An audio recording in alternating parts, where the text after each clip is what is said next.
turn to love.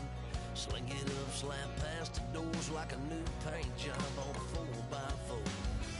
Girl, you're gonna have a good old time. Can't let a little bit of rain change your mind. Let your hair down, kick off in boots. Once in your life, let yourself cut loose. Gonna get money from head to toe, clean it off, living in a swimming hole. Listen, about to get dirty in the dirty South. I'm about to show you what it's all about. Don't worry, this a rowdy crowd. Yeah, your scab is still throwing down. We're gonna tap, light that fire. We're gonna crank that country. Pass that, and get Thursday. Let it rain, let it rain, let it rain. It's about to get dirty. Yeah. Listen, about to get dirty.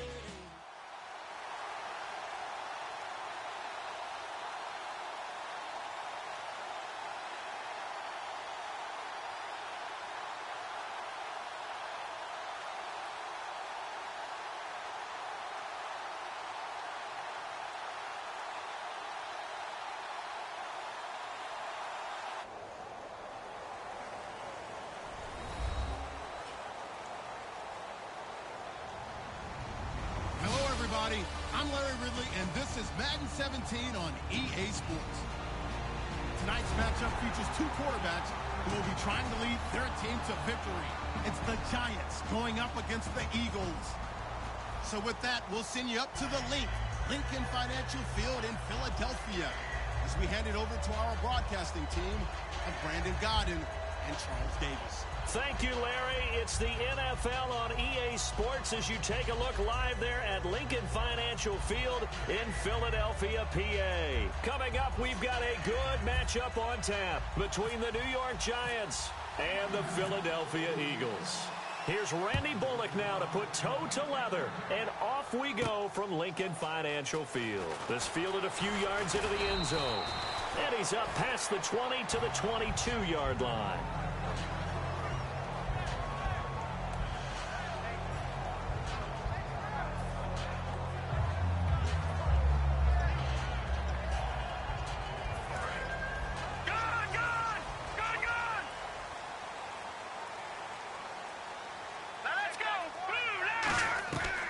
First down, Wentz.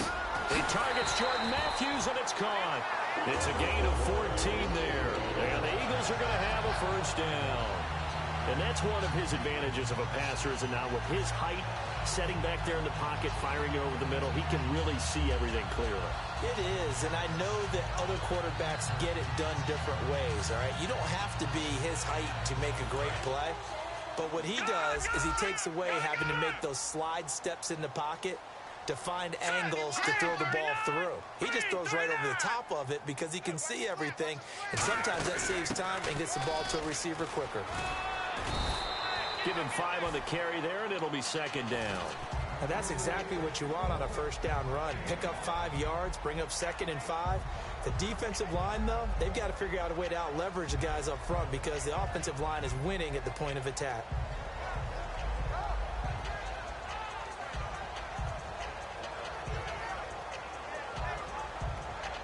So we've got a 2nd and 5.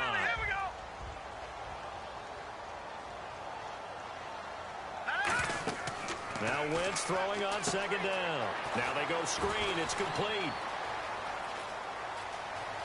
He won't go down. Touchdown, Philadelphia. Ryan Matthews, 59 yards. And the Eagles have taken the early lead. Well, he's used to running it that distance. Here he had to catch it, too, before making the run. Heck of a play for the score. There's not many things better for an offense than a back who's a complete guy who can run it and catch it. And we just saw him complete a big-time play for a touchdown.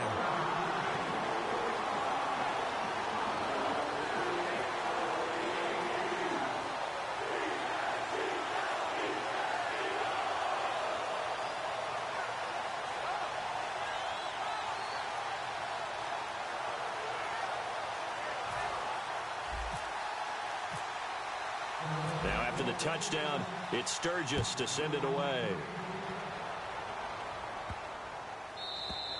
And they will not get a chance to return this one as it's through the end zone for a touchback.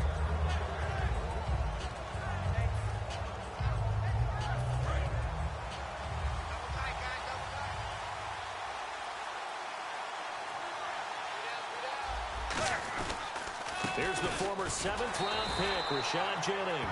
Give him a couple on the carry there, 2nd and 8. And here's a look at the starting offense.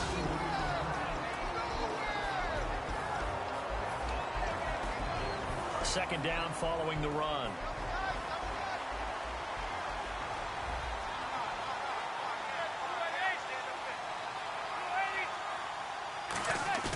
Now Manning on the bootleg.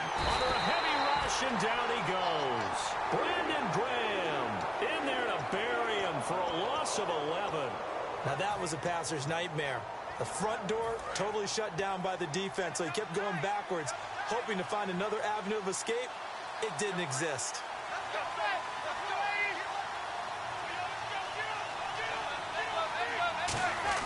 On 3rd and long, it's Manning. He's going to go for a big play downfield. That's going to be knocked away and incomplete. Brandon, what we just saw there is something we hear from coaches throughout the league. How are you going to defend what they call the moment of truth ball, meaning a 50-50? The ball's in the air, defenders there, receivers there. Who's going to make a play on the football? And in this case, the defensive guys actually got it done and knocked it away. It'll be a 10-yard return following a punt of 45, and the Eagles take possession. Philadelphia getting set to take the field. And they were able to punch it in the end zone last time. They'll be looking to do that again here for the defense. Obviously, they'll be looking to stop them from punching it back in the end zone.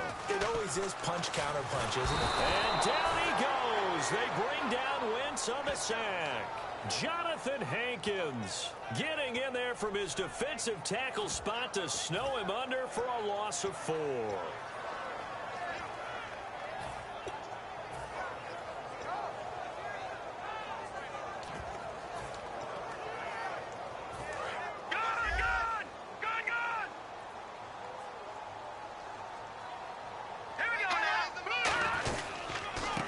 And they'll run it here.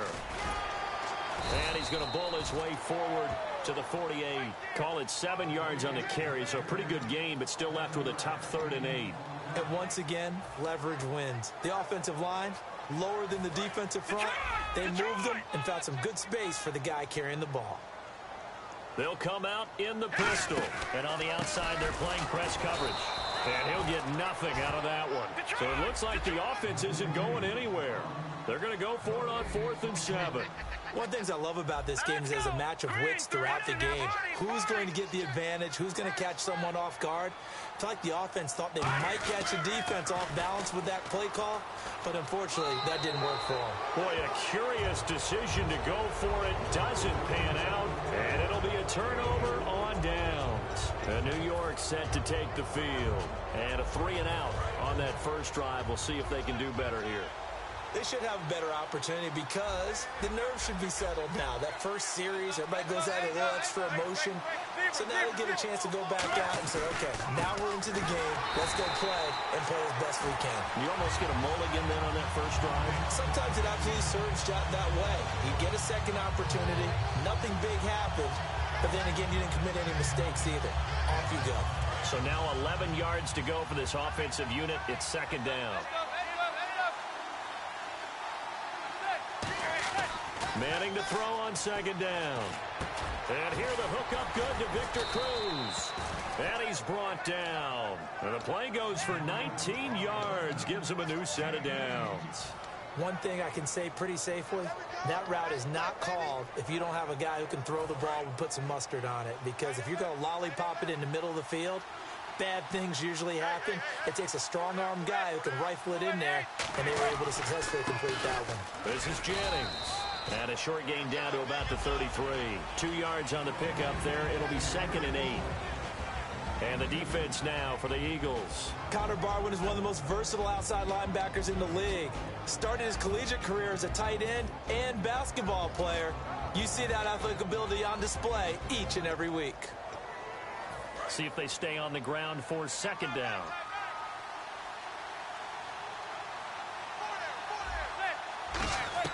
Now Manning throwing on second down. To Shepard, complete over the middle.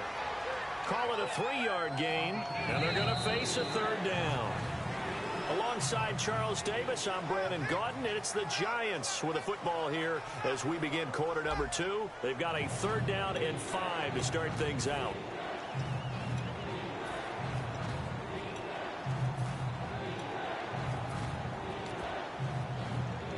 Still in search of the 1st down after that last completion. 3rd and 5, so they bring in an extra defensive back. Expecting pass. From the gun on 3rd down, Manning. He finds Beckham, complete. And he's going to get the 1st down here as he's taken down at the 22. So Manning to Beckham, in this defense, they better hone in on that connection. It's almost like an electrical charge for him, isn't it? When he catches the first one, I'm talking about OBJ, he just goes to the huddle and says more. And really, he's just one of those guys that once he gets going, look out. And here comes play number 6 on this drive.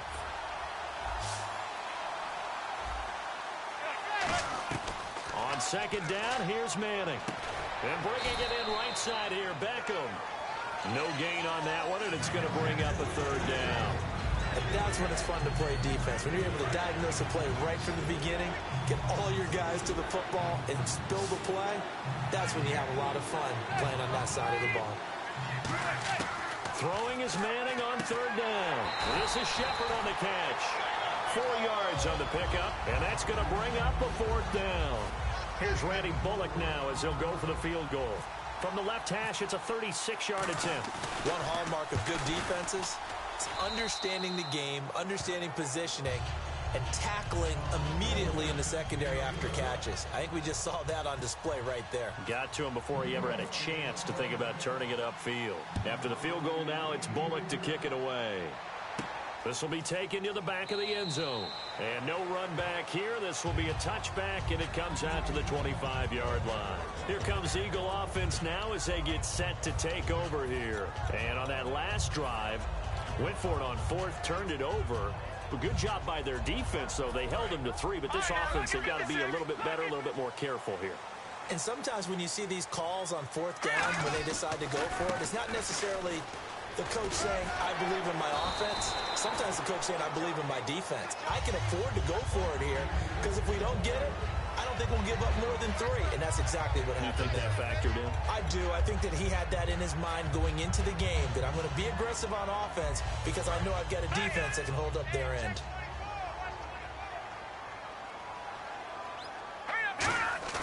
Now a play fake here on 1st down. He couldn't quite hold it. Got hit. Ball pops out. Incomplete.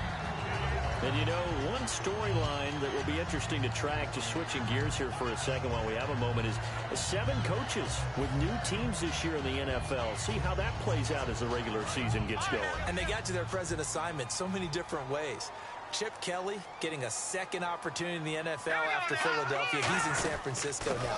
Ben McAdoo's offense was so good in New York, they retained him and moved him up after Tom Coughlin left. How about going to Cleveland? Hugh Jackson. He now gets to work with Robert Griffin III and try to resurrect the Browns. And Adam Gase, the quarterback whisperer, takes over in Miami with Ryan Tannehill. Throwing now is Wentz.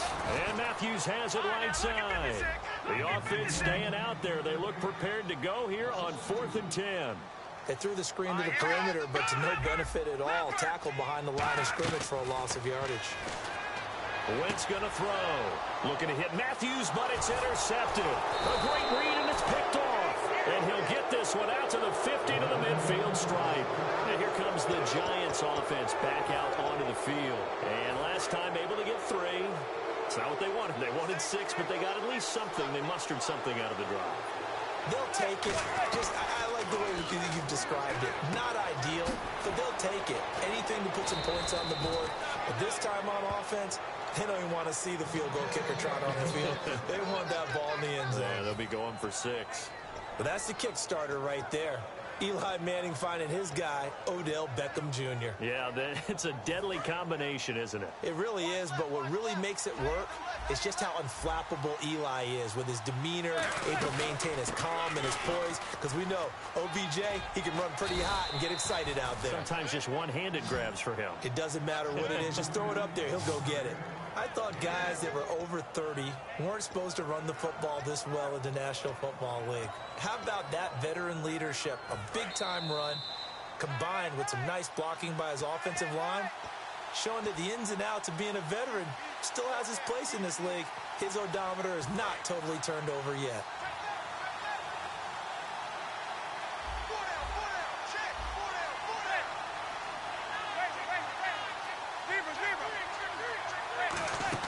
They go play action here on first down. Pressure comes, and down he goes. The Eagles get there for the sack. A well-designed corner blitz that gets him for a loss of 8 yards.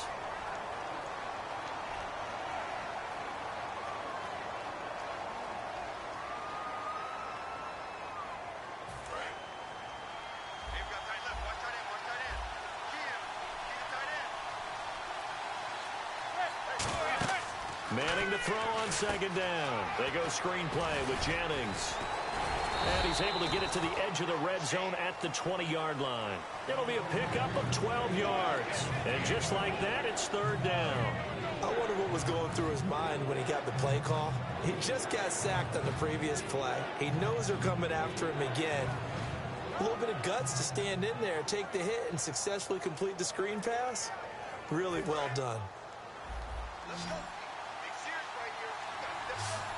And the Eagles will go with an extra DB here as they prepare for a stop on third. Thinking pass all the way. To Vereen out in the flat. And he's got the first down as he gets it to the 8. It's a nice pickup of 12 yards, and it gives him a first and goal. I feel like Eli Manning has just gone from downfield bomber to a guy who can complete everything. He can hit him underneath now, can't he? Yeah, we just saw that there with that pass completion. The maturity of a veteran taken with the defense will give him. They'll put 2 receivers left, 2 to the right. To throw, and that is caught. He's got it for a giant touchdown.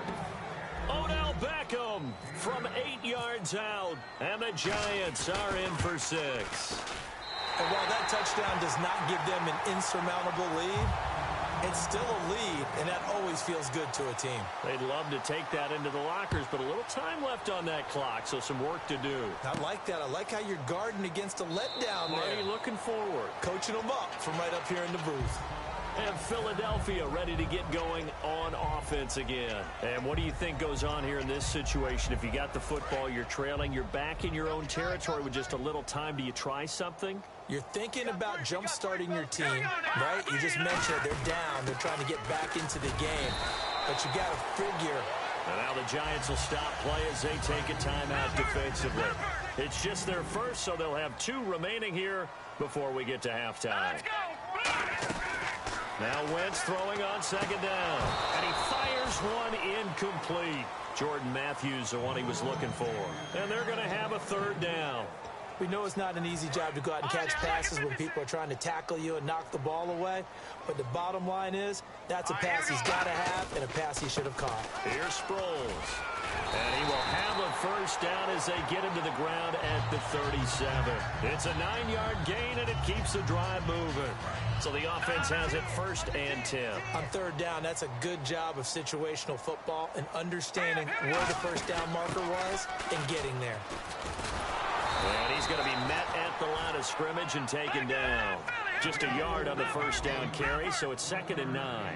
Looks like the defense in press coverage here. And now it looks like they're going to be in the hurry-up. Going for the deep ball. Now that'll be tipped and intercepted. Picked off by Dominique Rodgers-Cromartie. And his guys are going to take over at the 21-yard line. And New York set to take the field. And with time quickly fading here in the second quarter, not sure how aggressively, offensively they want to play this. I think we'll find out just how much they trust their guys in this situation if they decide to take a shot.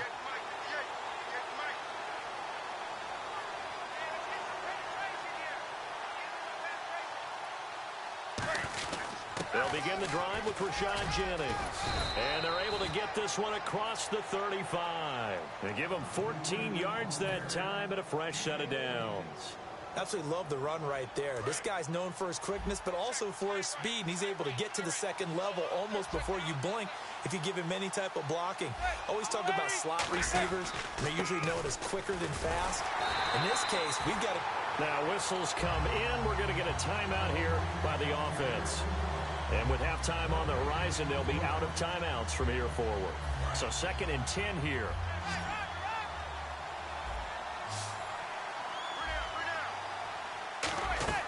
Now Manning throwing on 2nd down. Cruz has it over the middle. And he's finally taken down, but not before getting across midfield and across the 45-yard line. One final try now for Manning. He's got time. He's going to float this over the middle deep. And this one is incomplete. We have hit halftime. Still 2 more quarters to go. We'll take a timeout. We'll be back after this. You're watching the NFL, and it's on EA Sports. It's in the game. So both teams have their marching orders, and we'll get going again here in quarter number 3.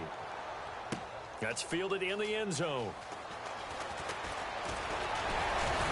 And last year, that would have been a net gain of 5 on the return. This year, he stopped where he would have been if he had taken a knee, and that's at the 25. The Giants offense now gets ready to head back onto the field. They have the lead. Now they'll be looking to extend that lead. And this is where I enjoy talking about one of my favorite subjects, tendency breakers, or counters as I also like to call them. You've done things in a certain way in the first half, and they've had the ability to see what you've done. They're going to make their adjustments. So guess what? You adjust yourself and try and stay ahead of the pace because you are looking for some separation in this ball game. The adjustment to the adjustment. Without a doubt. Show them one thing, hit them with something else.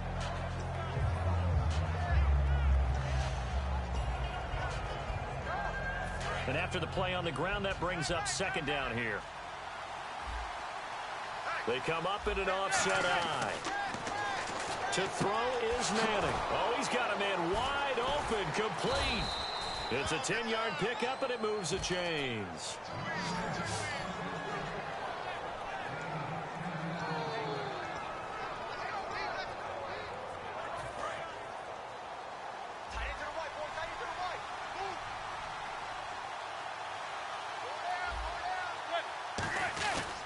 Here's Jennings. And he'll get this out past the 45 to the 47. He'll get a nice chunk there on the first down run, and it's 2nd and 4. 2nd down and 4. In my book, that's running the ball well, but with intelligence. How about him keeping the clock moving, staying in bounds? Yeah, even though it's a 3rd. Eagle pressure, too much this time. Down he goes. Connor Barwin in there to drop him, and it'll be a loss of about 8.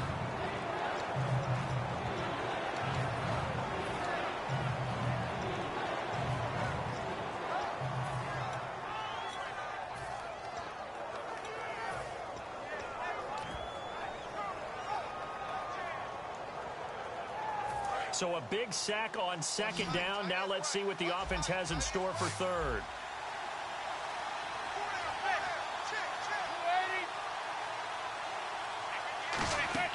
Throwing is Manning on 3rd down. A screen here to Vereen. And he's able to get this one out closer to midfield across the 45. It's an 8-yard pickup, and that's going to make it 4th down. They dialed up the screen pass on 3rd down, and for a second it looked like it was all going to come together, and they had a chance to pick up a 1st down, but the defense got there and finished it off.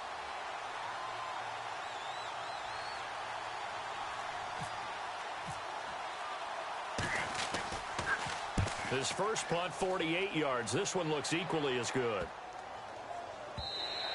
And that'll hit at the 5 and go into the end zone for a touchback. Now we take a glance at the offense as they work their way back out for their first possession of the 2nd half. They were able to get the stop defensively. Now a chance really to set the tone here in quarter 3. They can really take charge, can't they? And this is probably how it was drawn up at the half. I think we can go inside the locker room, all right? And I think we would see up on the grease boards, stop them defensively, get the ball back for the offense, and let's go downfield and score. Seems simple, right? The last part, we have to find out if that's going to happen. But the first part worked to perfection. Did exactly what they wanted, and now their offense has to pay it off. See if they can get the latter 50%. Now a handoff here to his running back. And they'll get it up just short of the 45 at the 44. 12 yards on the pickup, and it'll be first down, Eagles. So it'll be first down here after the run. That's another nice run, and I have to tell you, some of the coaches that I played for, their philosophies were always different when they see a guy running the ball well. Some of them wanted to immediately go to play action and throw it now because it's wide open. While other coaches said, you know something? Until they stop him, that big boy's going to keep getting the football. And that might be the direction that they're going to go right now. And he had a nice play there from his free safety position to hold him to nothing. And, Brandon, remember when the free safety was always back away from the line of scrimmage? That's changed. Has that changed in a big way? The way we see it now, they're almost mirrors between the free safety and the strong safety. One will be up, one will be back, or sometimes both will be in the same spot. On that play, the free safety was there, no gain. All right, here we go. Now they'll throw it. Wentz. Screen pass to Sproles. Call it a gain of 3, and that'll make it third down.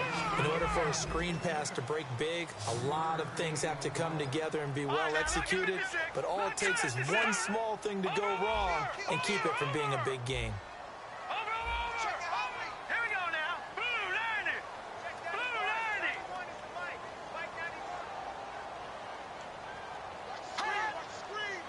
And they're going to hurry back to the line now. And with the play clock winding down, we're going to get a timeout. It's just their first, so 2 remaining as they burn one here in this third quarter.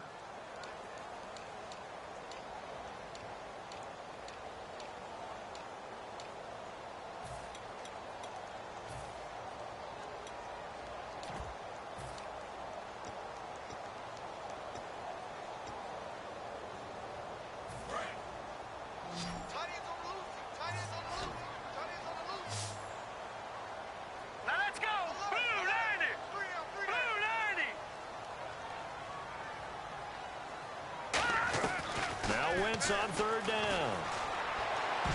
And this is going to be incomplete. He was looking for Matthews that time, and that'll bring up fourth down. Some pretty good coverage there, and both of these defenses, they've had good coverage throughout this one. No doubt about it, and in today's NFL, where we're used to a bit more scoring, this feels almost like a well-pitched game in baseball on both sides where the tension continues to build. Who's going to make the big play? And they're going to at least line up to go for it here on fourth down.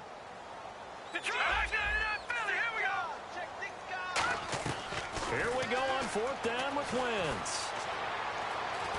And he's brought down. Can't do anything with a football. It's a sack and a turnover on downs. And New York set to take the field. And a tight game after punting last time. See if they can get something going on this drive.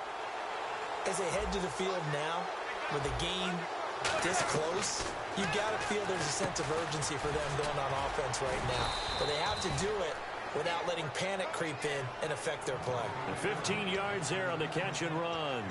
Slant route's effective no matter who's running the route and catching the ball. But when you have a receiver of that stature, you have to be a little bit more precise throwing it. You don't have the same catch radius with the bigger targets. So here we go, 1st and 10 now.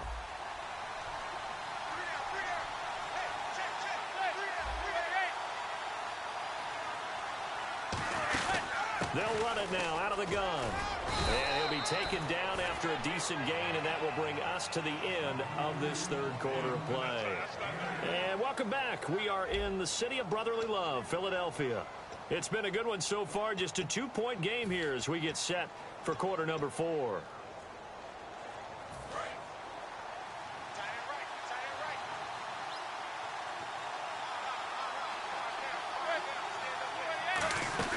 They run again with Jennings. It's a loss of 2, now third down. The fourth quarter here, they've got the lead. They want to keep it on the ground. That's what they're doing. Smart football. Keep the clock grinding, keep it going. But you got to figure now, they're going to see more people stacked up at the line of scrimmage as they try and bleed it out. Beckham, the lone receiver right. From the gun on third down, Manning. And that is incomplete. The Pro Bowler Odell Beckham, the intended receiver. And it'll be 4th down. So now Randy Bullock with an important field goal try here. And Bullock will put this one through, and that will push the lead up to 12-7. So they get the 3 here, but you wonder whether that's going to be enough. Yeah, I mean, you've now made it so they need a touchdown rather than a field goal to catch them. But you're right. If they'd gotten 6 out of that drive, this would be a much different game. And they'll put up the stop sign there as his guys will get it at the 25. Philadelphia getting set to take the field. And last time, went for it on 4th, didn't get it. We'll see if they can pick themselves up off the mat and do better this go-around. Sometimes I have this vision of coaches writing notes to themselves before a game. And sometimes that note says, be aggressive, stay aggressive. Maybe that's what we saw in the last possession. Yeah, they were very aggressive. This time, will it result in points? We'll find out. Dominique Rodgers-Cromartie up to make the tackle. And this defense continues to give them fits. They just can't get really anything going on the ground, can they? I love the theme that you just brought up. This defense has been tough all game long against the run. We just saw another example of it there. Play fake to Matthews. Now it's Wentz. Blitz coming, and down he goes. Damon Harrison with a great push up front. He picks up the sack and a loss of 8. Well, there was 2nd long. Now it's 3rd and even longer. They're going in the wrong direction here. Because they're moving them exactly the way they want to, but you're exactly right. Definitely going in the wrong direction for the offensive guys. Here we go now. On 3rd and long, it's Wentz. And for a 3rd time tonight, he's intercepted. Picked off by Dominique Rodgers-Cromartie. And he's able to get it back to right around the 27. The Giants offense now, they get ready to head back on the field. And last time they got 3 points, but it was a chip shot field goal. And when you go to the sideline after a chip shot field goal, maybe the offense not too happy. It's a balancing act, isn't it? Because and he's got his man. Beckham. Touchdown, Giants. Odell Beckham, his 2nd touchdown of the night. And the Giants use the short field to their advantage as they cash in for 6.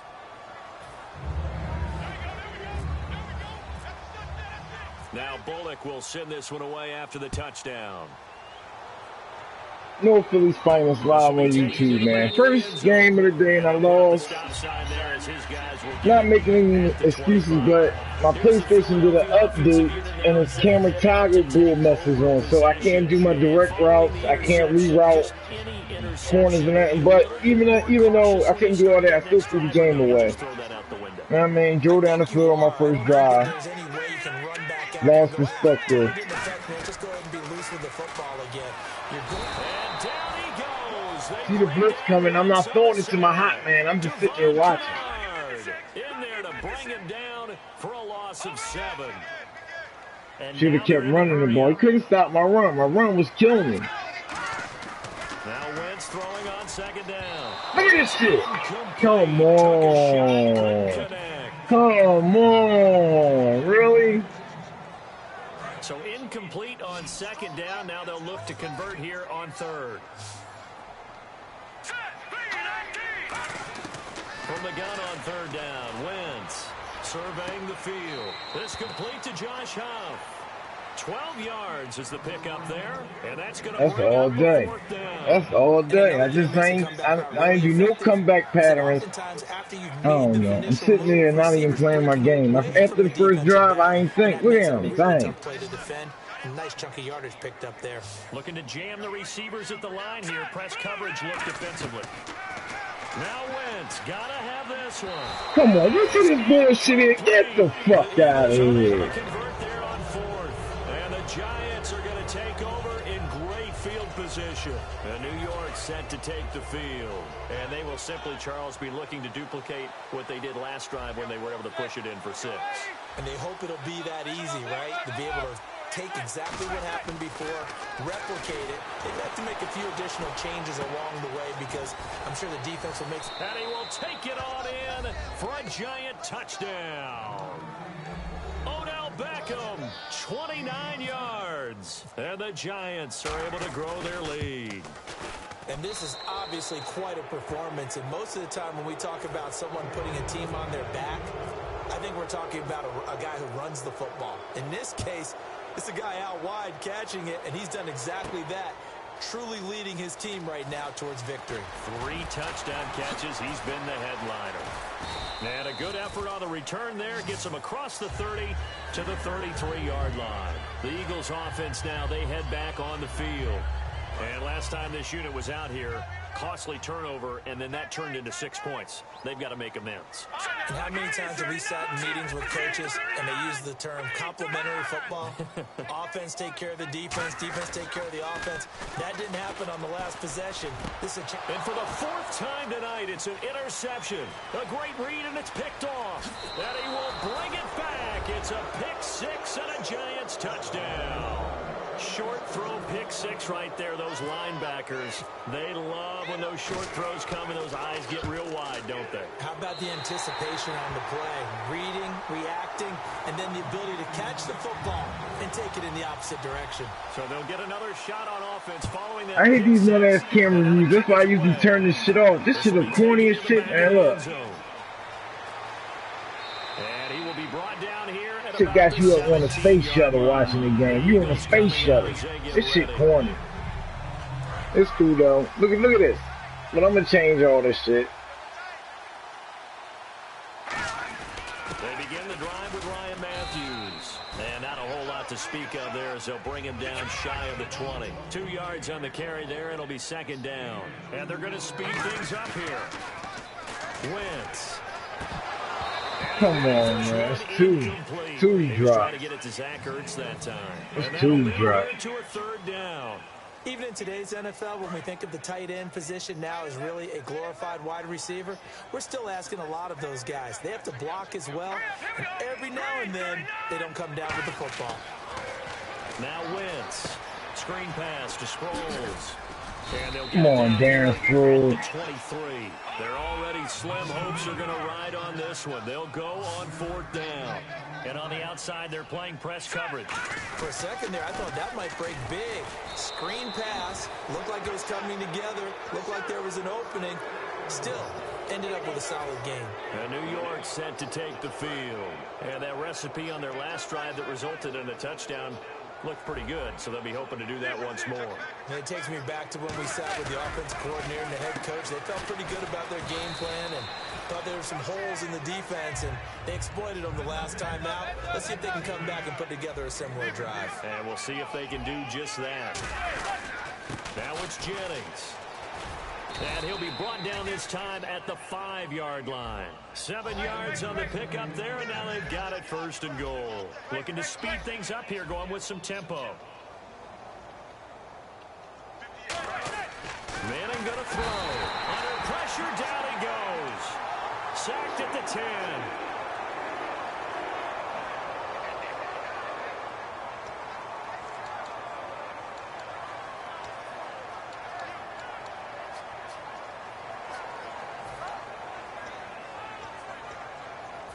Time for a break. Back to finish it off on EA Sports after this.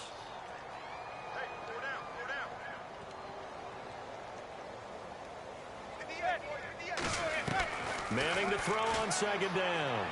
And this will be caught. And the carnage continues. It's another touchdown. Well, this game is definitely over, but we do know some people like to go ahead and continue to add to their score, don't we?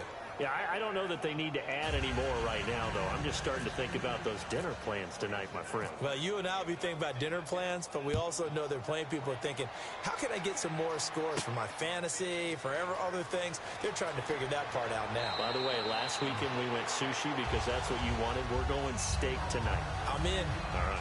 Philadelphia getting set to take the field. They've lost this one. Their offense has struggled. Do they try to put together something here at the end just to take into next week? Yeah, sometimes teams want to do that and coaches want to. I remember one time I was on a team and we were losing late in the game like this, and you knew it was lost. It was over, right?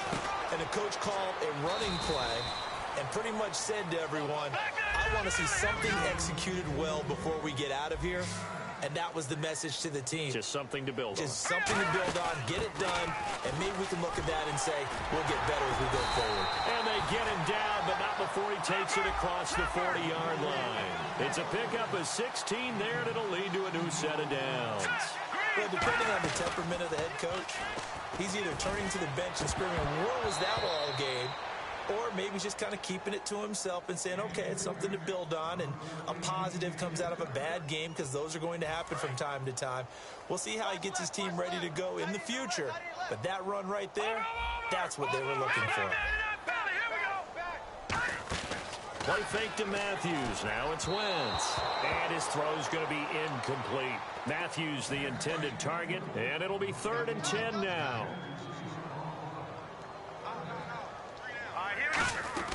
They'll run it now out of the gun. And he will be brought down at about the 43 that time. All right, they're going to try and keep hope alive here on 4th down. They're going for it. Got to try it here. He's back to throw. Oh, it's a screen pass. That's complete. They had to go for it with such little time remaining. And the Giants are going to take over in great field position. And a great spot to start this drive from here.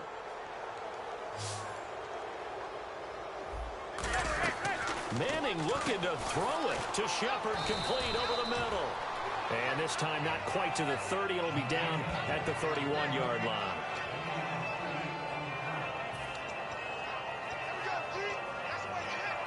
Offense in a good spot here, 2nd and 2.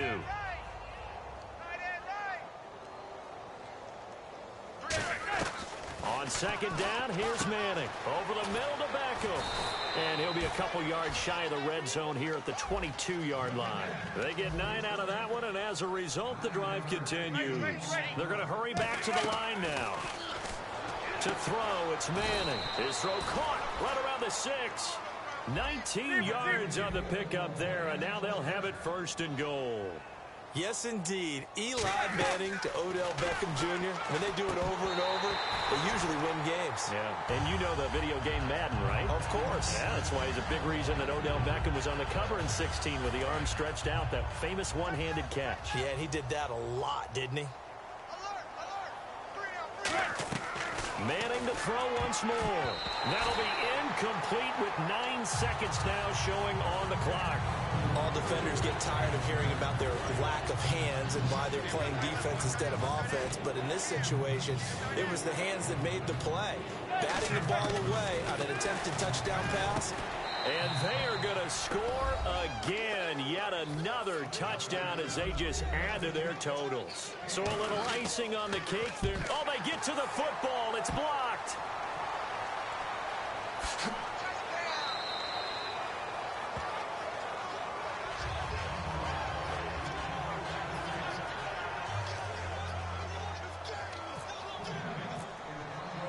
Now Bullock will send this one away after the touchdown.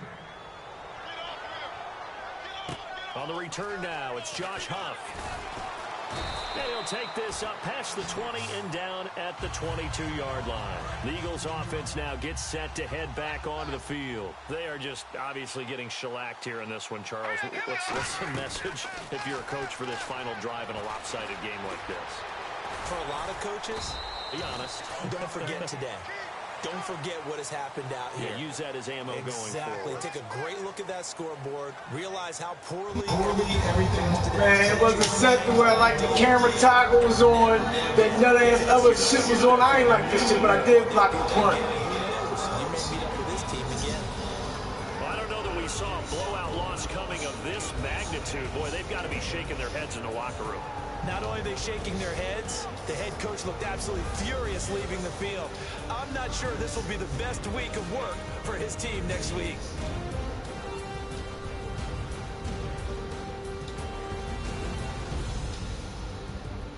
Like I said, they made an update. That shit caught me off guard like a month.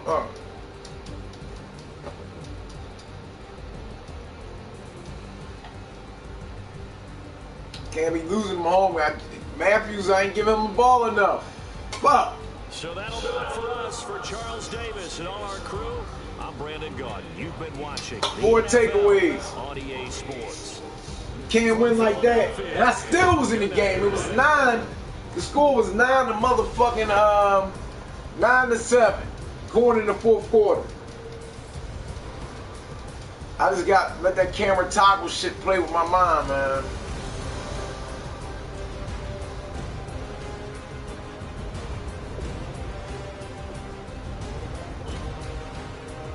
I can't learn nothing from that game.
Alright, I'm ready now. That shit was crazy last game. I couldn't play my game. Alright, let's go, man. Carson Wentz, the Eagles. Let's hit this shit, man.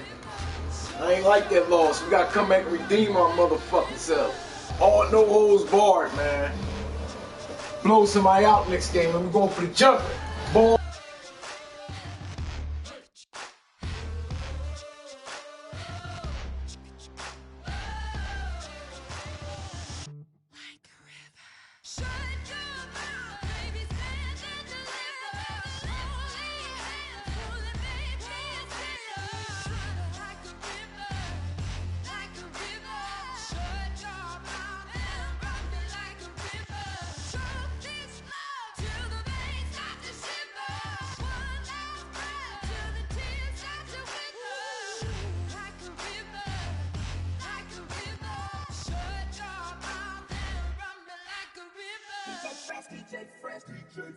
Now I've been in New York, Texas, Midwest, and it all reminds me of California, cause there's no place like California. California, A-A-T-L-M-I-A, D-M-V, all reminds me of California, cause there's no place like California. California,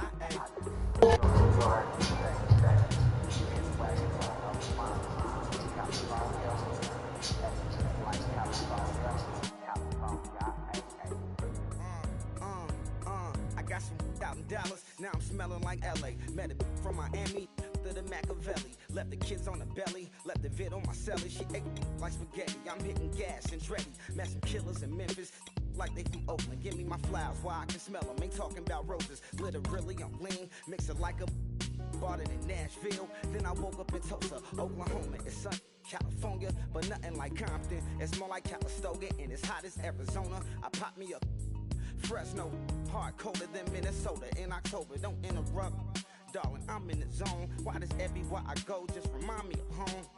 You know that state of gold with the bed. Them other places come close, but they don't compare. Now I've been in New York, come on, Texas, yeah, Midwest, and it all reminds me of California, cause there's no place like California. California, A-A-T-L-M-I-A, D-D-M-V, all reminds me of California, cause there's no place like California.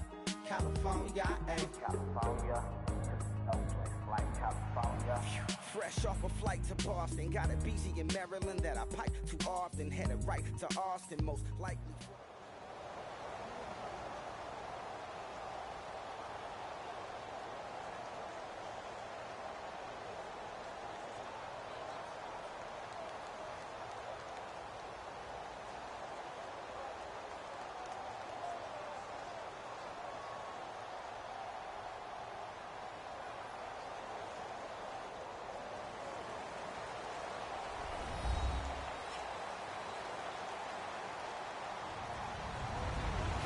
Everybody, I'm Larry Ridley.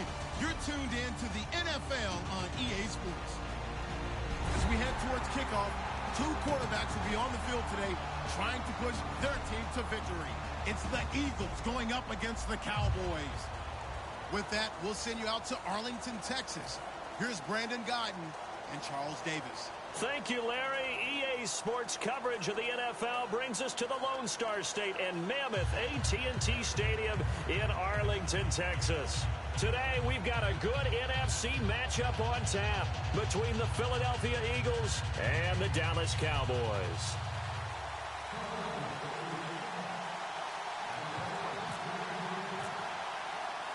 Caleb Sturgis now to do the honors and get us started. And we are underway from AT&T Stadium. Now it's Lucky Whitehead on the return.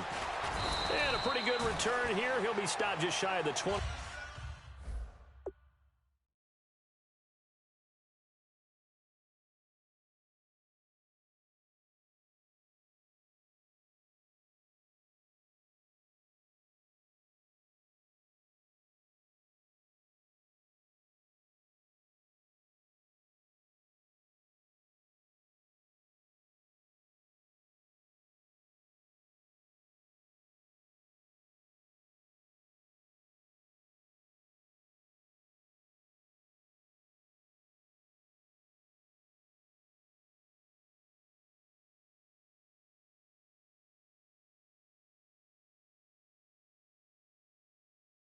At the 24-yard line.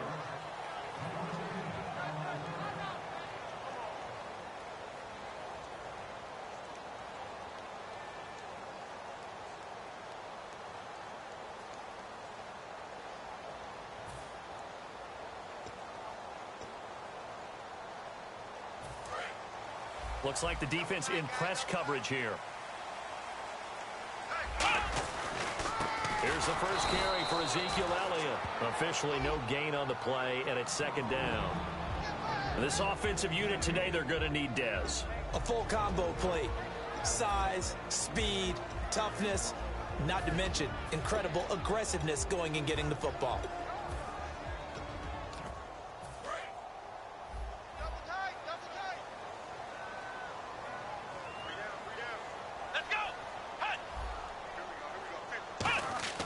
Here's Prescott.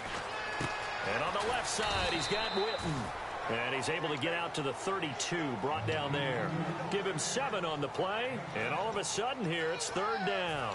When you execute a drag or a crossing route really well and give them a chance to let it develop a little bit, you can gain some significant yardage hitting your tight end on that one. Here we go! Here we go! Now Prescott. Complete to Jason Witten. And he's got the first down yardage before he's brought down at the 42. And there's another completion to the tight end. And let's face it, it is hard to overthrow a 6'6" target. It is indeed. Quarterbacks like their speed guys. They like that huge 6'6" target that they've got in him. They really do, and it reminds me of what one great tight end told me once. He told his quarterback, just make sure you throw it up there. You know, kind of like put up in the top shelf where the kids can't get it. first down. He'll drop to throw. Flush to his right. Thrown across his body, and it's intercepted. Picked off by Nolan Carroll. And his guys will take over at their own 44-yard line. Well, I get what he was trying to do. He was moving to his right and trying to shift the coverage, but instead he shifted the coverage also to the right and threw right into it for an interception. Now, Jack, Patriot! Here we go. Green, 39. On the ground, the first carry for Ryan Matthews. Give him 3 on first down. It'll set up a 2nd and 7. And the tight end, Zach Ertz, is key in this offense as we get a look at the starters. Comes out of the factory known as Stanford, which keeps putting out tight ends. Zach Ertz, one of the better ones we've seen in recent years.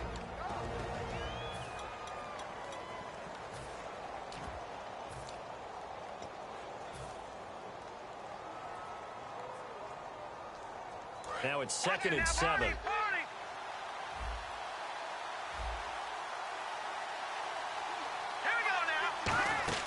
On 2nd down, here's Wentz. Screen pass to Sproles.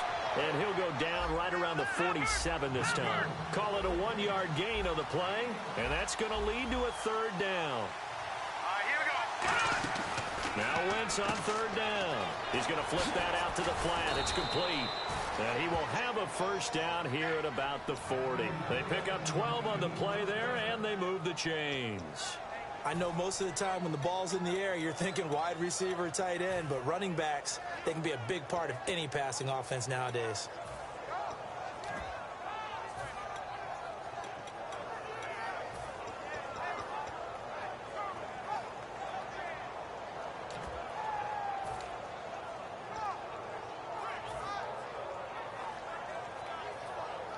Now the offense lining up 1st and 10. Time running out here on the play clock. Now the former Oregon man, this is Kenyon Barner. And he's going to fight his way forward here for a modest gain. It's a 6-yard pickup, and it gets him to 2nd and 4. Some runs are blocked so well, you almost forget that someone has to carry the ball to gain the yardage. The leverage by the offensive line to create space up front, really well done.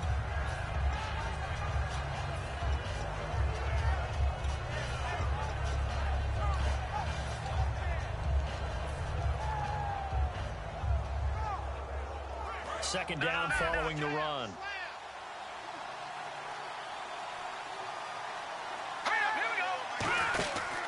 They'll give it to him right up the gut. And not much running room. Down to the 32. And they got half of what he needed there, 2 yards. And it'll bring up a 3rd and 2 more. The best defensive linemen, they play with great leverage so they can get low and not get bowled over by offensive linemen. They have excellent hands. They can throw people off on a play. We just saw a great example of a really good run stop by a guy playing the defensive tackle position. Wentz. They'll try and set up the screen. It's complete. And he will have the first down across the 20 to the 19-yard line. They give him 13 yards there on the play and a fresh set of downs. And Brandon, from our time in college football, where receivers weren't running the traditional NFL route tree, one thing they did learn, find open areas, find soft spots, and set up and catch the ball. And I think we just saw that there. Yeah, we saw that indeed, picking up the first. And here comes play number 6 on this drive.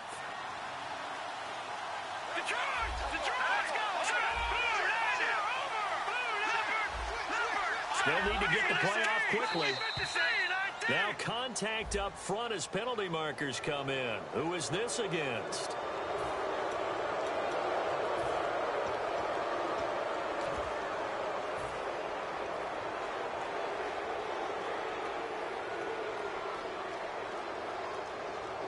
The defense helps the offense out there. Now 5 yards to go on first down.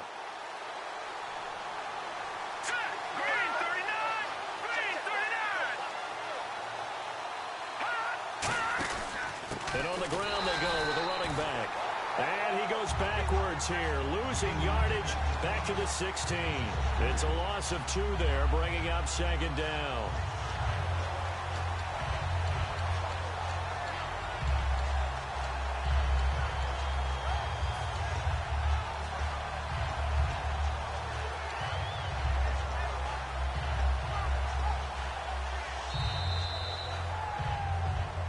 Back live with Charles Davis. I'm Brandon Gaudin. It's the Eagles with the ball here to begin quarter number 2. They face a 2nd and 7 to start things out.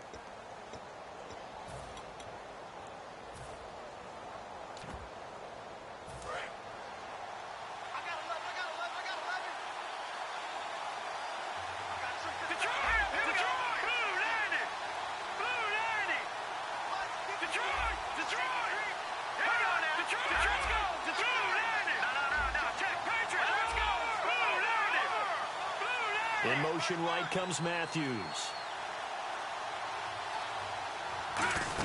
On 2nd down, Ryan Matthews. And now they're inside the 10 as he's brought down at the 9. 7 yards on the pickup there, and now they've got it 1st and goal. I know throughout his pro career, Ryan Matthews has been injury-riddled. But the best part of his game to me is his ability to break tackles and run with power and physicality. And a prime example of that right there on that play.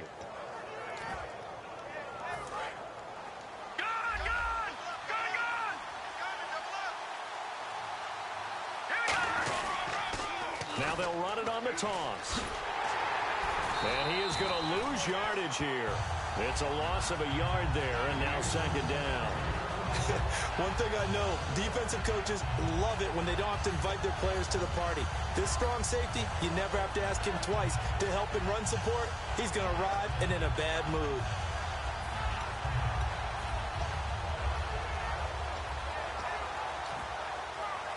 And on 2nd and 10 now.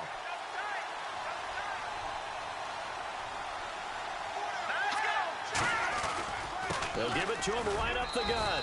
And running room hard to come by here. He gets it down to the 8. Only a couple yards there, and that's going to set up a long 3rd and goal. An extra defensive back on the field here for 3rd and goal.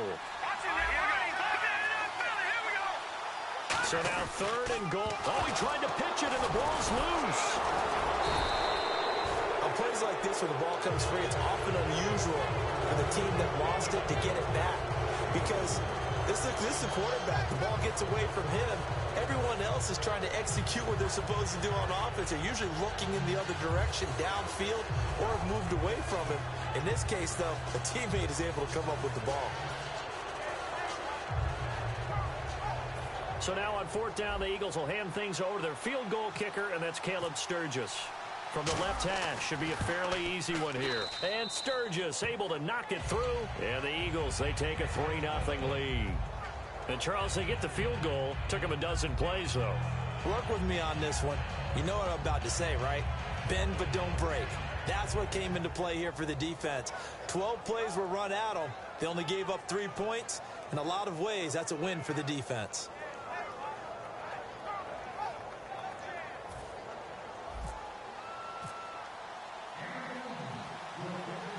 Now it's Sturgis converted on the field goal. Now he'll send this one away on the kickoff.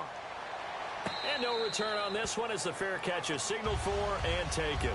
And now Dallas gets set to take the field. And following the interception, we'll see what they can put together on this drive.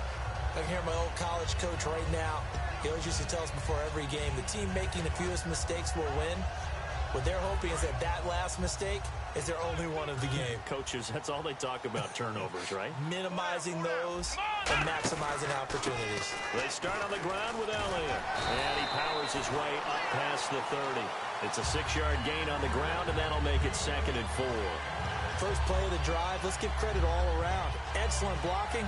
But the guy carrying the ball, he was the finisher. A really nice run. See if they stay on the ground for 2nd down. They'll set up to throw. Throwing middle, but it's incomplete. The man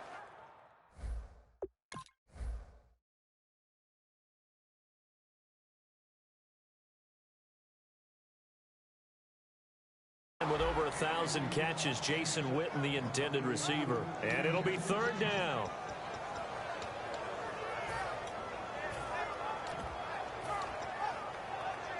And the offense looking to pick up the 1st down after the 2nd down incompletion. An extra defensive back in the game now here for 3rd and 4. Romo.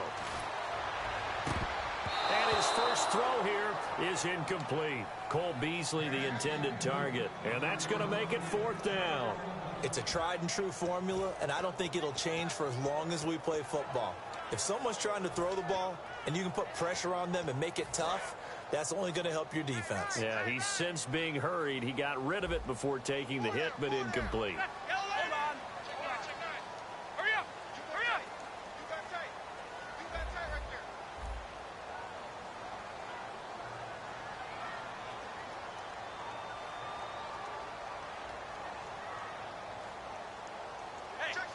And now the Eagles going to signal for a timeout.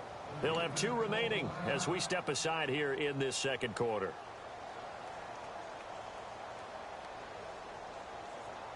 NFL teams last year a little under 50% on 4th down conversions. This is a bit tougher. 4th and 4. They're going to go for it. It's Romo. And it is incomplete. So certainly an interesting call there to go for it. And the Eagles are going to take over in great field position. Philadelphia getting set to take the field. And they had 3 points last time, but they didn't want 3 points because they were well within range of scoring a touchdown. We'll see if they can do better now. I'm with you on that one. Let's just go ahead and be frank about the whole thing. The only one happy about the 3-point kicker. Exactly. He put it through the post. That's going to help him at contract time. But that offense, they're thinking, let's get in the end zone this time. I don't know if that helped him at contract time. You could have kicked that one through. I don't know about that. Toe bash. I don't know about that. Super toe.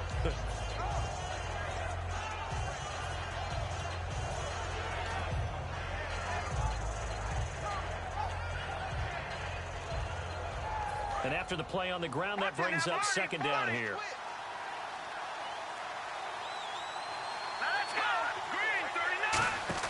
Now Wentz throwing on 2nd down. Out to the flat. That's complete to his running back. 8 yards on the pickup there, and it moves the sticks. And at his size, he's a smaller back. You can get him to football. He can kind of get lost, make someone miss. It's good for him. Yeah, it's great for him. I like what you said there. Sometimes he gets lost in the traffic a little bit, but get him out in the open field into some space. That plays to his strengths the best and keeps him out of it where all the big boys are, you know, make him make someone miss in the open field. 2 minutes remain here in the first half. We're back to Arlington right after this timeout. That's what I'm talking about. Nice hit, baby.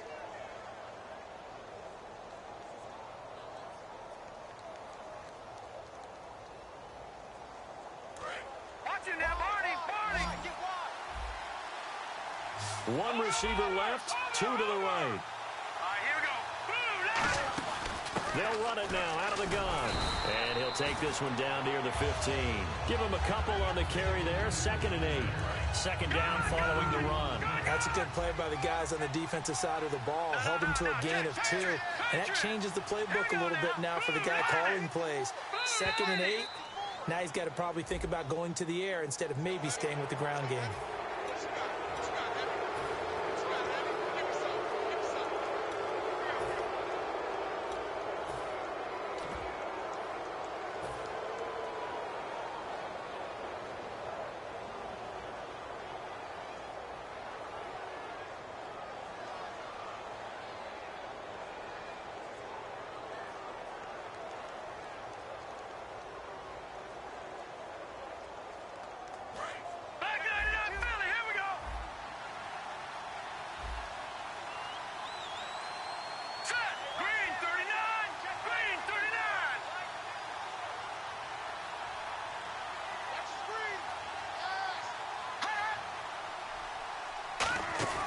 They'll run it now out of the gun. And he'll take it into the end zone for an Eagles touchdown. Ryan Matthews, a 10-yard touchdown run. And the Eagles add on to their lead. And there you go. Nothing really too complex. Block, keep to your assignments, let them run it in. They did it.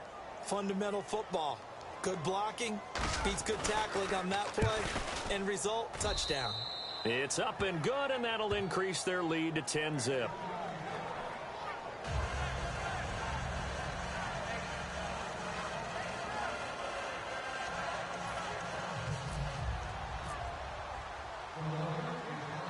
Now after the touchdown, it's Sturgis to send it away.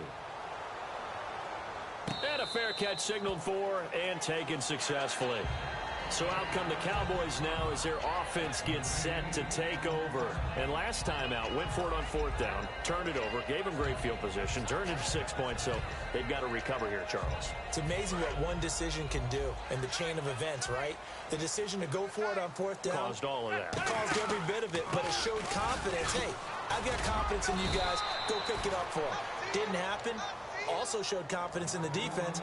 They didn't pick up their end of the bargain, so now they've got to come back out and start over and rebuild that confidence. See if they stay on the ground for 2nd down. And they're going to go soft on the corners. On 2nd down, here's Romo.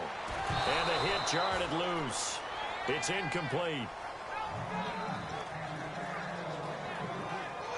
So a 2nd down incompletion now brings up 3rd down.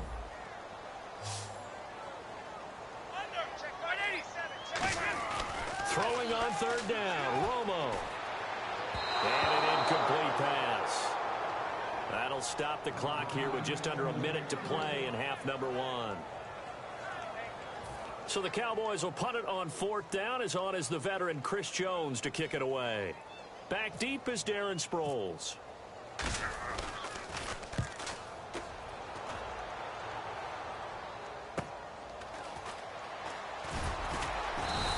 It's a net of 40 there, punt of 48, and a return of 8. And possession will switch hands, 1st and 10. Philadelphia getting set to take the field. And they'll just simply be looking to build off the confidence of the last time out where they scored a touchdown. And confidence is powerful, isn't it? When you've scored once, you feel like you can go back out there and get it done again. Doesn't matter what the defense throws at them. They feel like they're in a groove right now, and they want to get out there and show it. Yeah, hoping to stay in that groove here this go-around. And now whistles and a flag, and I think we got a jump here. Detroit!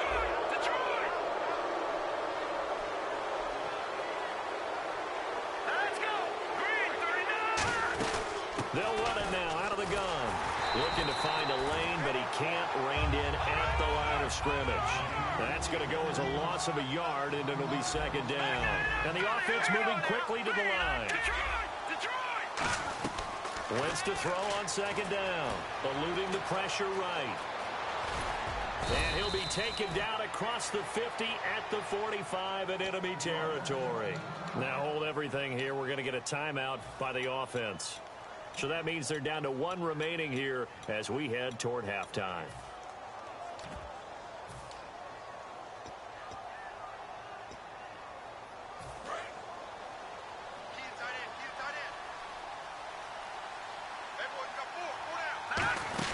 On 1st and 10, here's Wentz. Complete on the right side to Green Beckham. And he's going to go out of bounds at the 30-yard line. I like watching the wide receiver screen because it's a real teamwork play. Because guess what? The guy catching the ball, he'll get all the credit. But how about the people up to block in front of him, either fellow receivers or offensive linemen? That makes that play a really nice timing play, and sometimes it can break big. Give him 8 on the play, and it'll make it a 2nd down.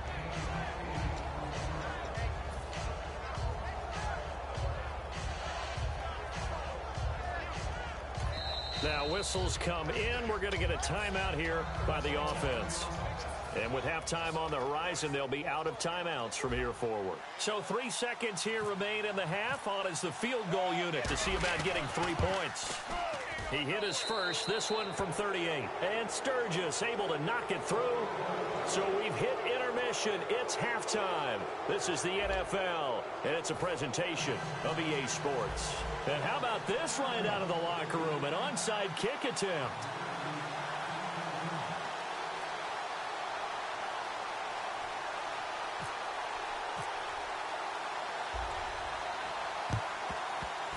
And the Eagles hands team able to cover it up. A very interesting call and one that backfires. I know they're losing, Charles, but boy, to start the second half with the onside kick, risky.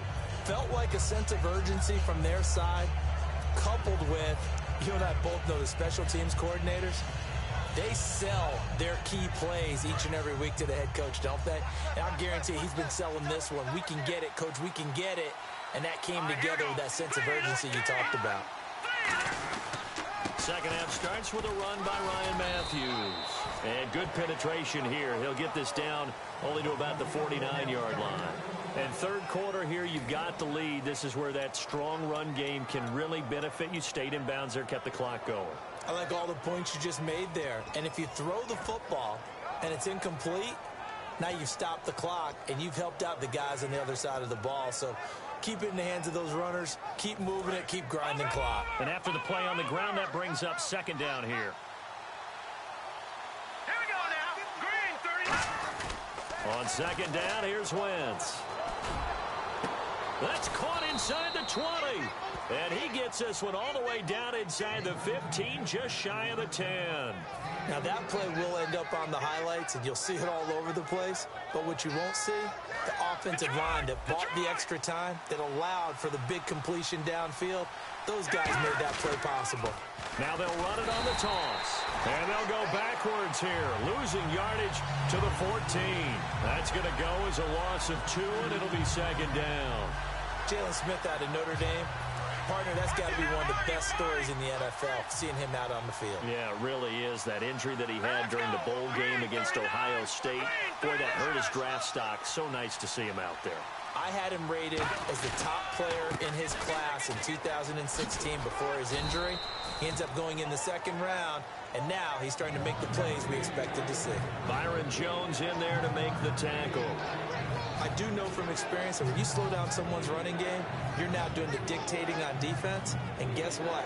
Now you're getting ready to tee off on their quarterback because they have to throw it all the time. But you still have to be alert for the draws and other plays of that nature to make sure you don't get hurt. So second down was a run play. Now let's see what they do on third. They'll come out in the pistol. Now Wentz on third down. Oh, incomplete. Nearly the pick they needed. They would have loved one there, but at least it does get them to fourth down. Pretty nice coverage there, but a missed opportunity for an interception. Let's face it, a lot of these defenders, they've got it all. Speed, athleticism, hands, a little bit questionable. So 3 field goals for him here, and this last one helps him stretch out the lead. And he's been solid as usual. And this is what you need to do. Make sure you get points out of every possession. And so far, they've done a nice job of that. This is taken at the 3. And a good return as he'll be stopped just shy of the 30-yard line. The Cowboys offense now, they head out for their first possession of the second half. They're down in this game. A chance for the offense, though, to put something on the board, get some momentum here in half 2. Try and get things kick-started for them. And you know at the half, they discussed how they were going to get that done. This is where scripting comes into play a lot of the time. How many plays do you script coming out of the second half? Most of the time in the first half, you're scripting 12 to 16. I think in the second half, you're really scripting more like 8 to 10. Kind of a starter or an opener, whatever terminology they use, just something to get you off to a quick start. And partner, a little off script for a second. I know you had a blast like I did with the college games this past weekend, but now that's behind us. It's time for the regular season of the NFL. Feels good, doesn't it? It certainly does. Goodbye to Labor Day. I put away my white shoes. Thankfully. Yes, because, you know, that's the rule, right? That's the rule. And now we look ahead to the regular season, and what an opener we've got. A Super Bowl rematch. Yeah, I know. Cam Newton said don't call it a rematch. But it is to us. The Carolina Panthers at the Denver Broncos. Cam's coming to town. And Trevor Siemian's quarterback in the Denver Broncos. A lot of other good ones, too. Giants, Cowboys. Be interesting to see what Dak does. Good to have the NFL regular season back.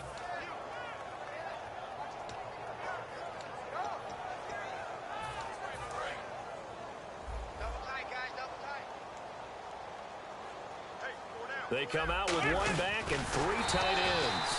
There may have been a little bit of an element of surprise there. 3rd and inches, and they go quarterback sneak. I still feel like this is a play that often is reserved for 4th down. Offense comes to the line now, 1st and 10.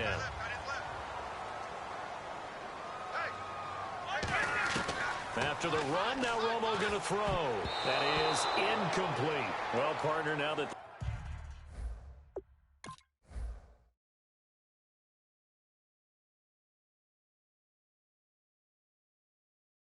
regular season is here. The fantasy football drafts are in the books, but I envy you, my friend, because you don't do fantasy football, so you don't have to watch an angst and cheer for certain players. You're neutral. But what I keep hearing from everyone and just observing throughout the season, I'm missing a whole lot of fun because people are locked in and making sure their rosters are set. So now, as we head towards week 1, I know you and the rest of the people who are playing, make sure you've got everything set up so you don't miss it, right? Because otherwise that can ding you each and every week, correct? Correct. That's why, I don't know, I enjoy your cool, calm, and collective nature without fantasy football, though. Here's Prescott. Complete to Jason Witten. It's a gain of 4 there, and it gives him a new set of downs. Oftentimes we think of those tough yards as grinding yards that a running back has to pick up. How about the tight end there picking up the first down in that situation? That's what he's there for, right? Big fella, get it to him, let him fight off some people and pick up the necessary yardage. Looking to jam the receivers at the line here. Press coverage look defensively. Now Prescott, and this one complete to Witten over the middle. And he'll be brought down at the 45-yard line. Call it a gain of 5, and it'll make it second down. They gave up the completion there, but this is what zone defenses count on. Catching the ball and not much run after the catch.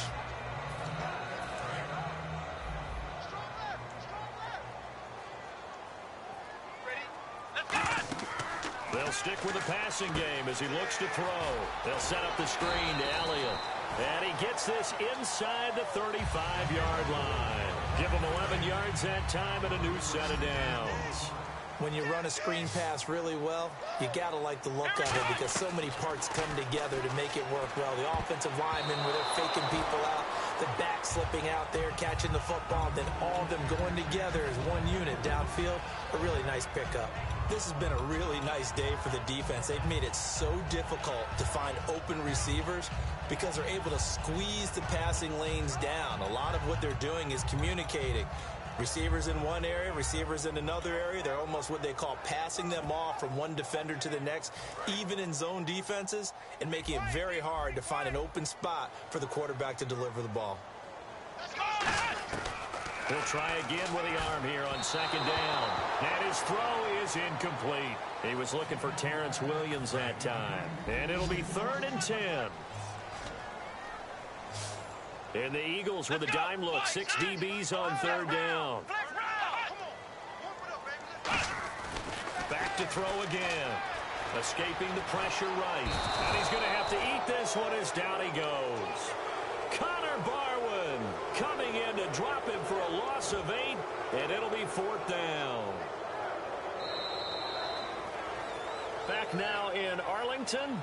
It's the Cowboys in possession of the football, but they trail here as we begin the 4th quarter of play.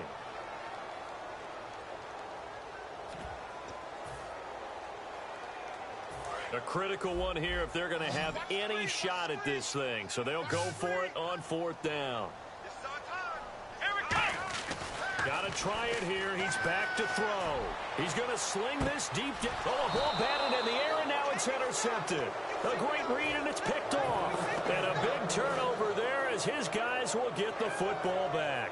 And out now come the Eagles. And they're not going to play this conservative, I don't think. They had the field goal last time, and they're up, but they're looking to put a drive in the end zone. Oh, I agree with you totally. No one goes out on the field and says, all right, let's just settle for 3, except in certain situations, trying to ice a game, that sort of deal. Most of the time, it's end zone, and that's what you're thinking, and I believe that's exactly what they're thinking as they begin this one. Yeah, no quarterback ever goes out there saying, hey, let's get 3, right? Not one that I've ever met. Now a play fake here. Nowhere to go here. He lost the football. Look at the big man rumble. Touchdown, Dallas Cowboys. This defense, Charles, they needed some type of a spark to help get them back in this game. I think they just got their spark. No doubt about it. You know, that's all they discussed. How can we get ourselves moving again? How can we get our team going?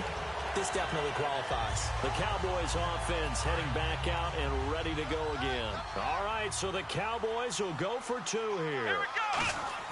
They'll look to throw. Flushed out right. And they will get back to within 1 score as he is into the end zone, and the lead's cut to 8 here in the 4th.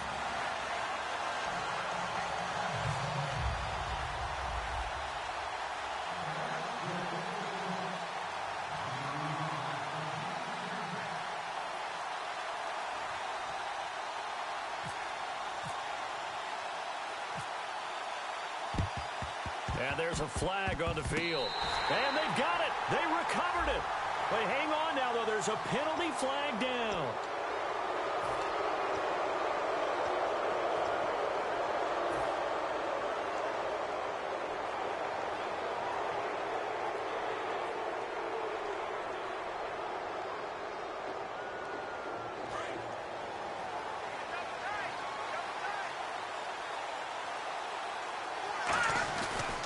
And to give this time to the tailback.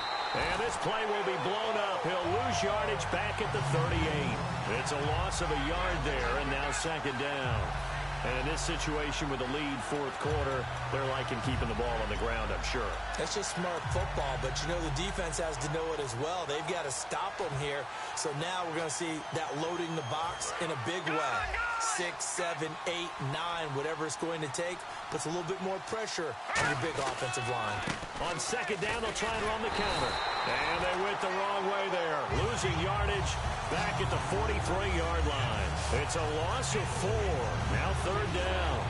Brandon, there's no doubt the defense has to be excited after stacking up back-to-back running plays. I still remember my old coaches saying, after you've had some success, you better be careful. They might have an answer for you. So make sure you watch your keys, play your techniques, and don't get overconfident. And the play clock is going to run out here. They're in no hurry to get a play off.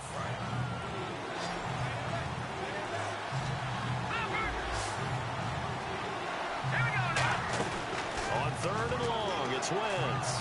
He's going to float this one deep right side. Now a battle for the football. It's caught. It's a touchdown. Dorial Green Beckham, 47 yards. And the Eagles had 6 to their lead. Well, there was a little extra pressure with that one because it was third down. He didn't care. He snagged it with one hand like it was routine. The key is to make a play in a tough situation. Doesn't matter how, and in this case, one-handed gets it done. Terrific play for us to watch. And he'll bang that one through.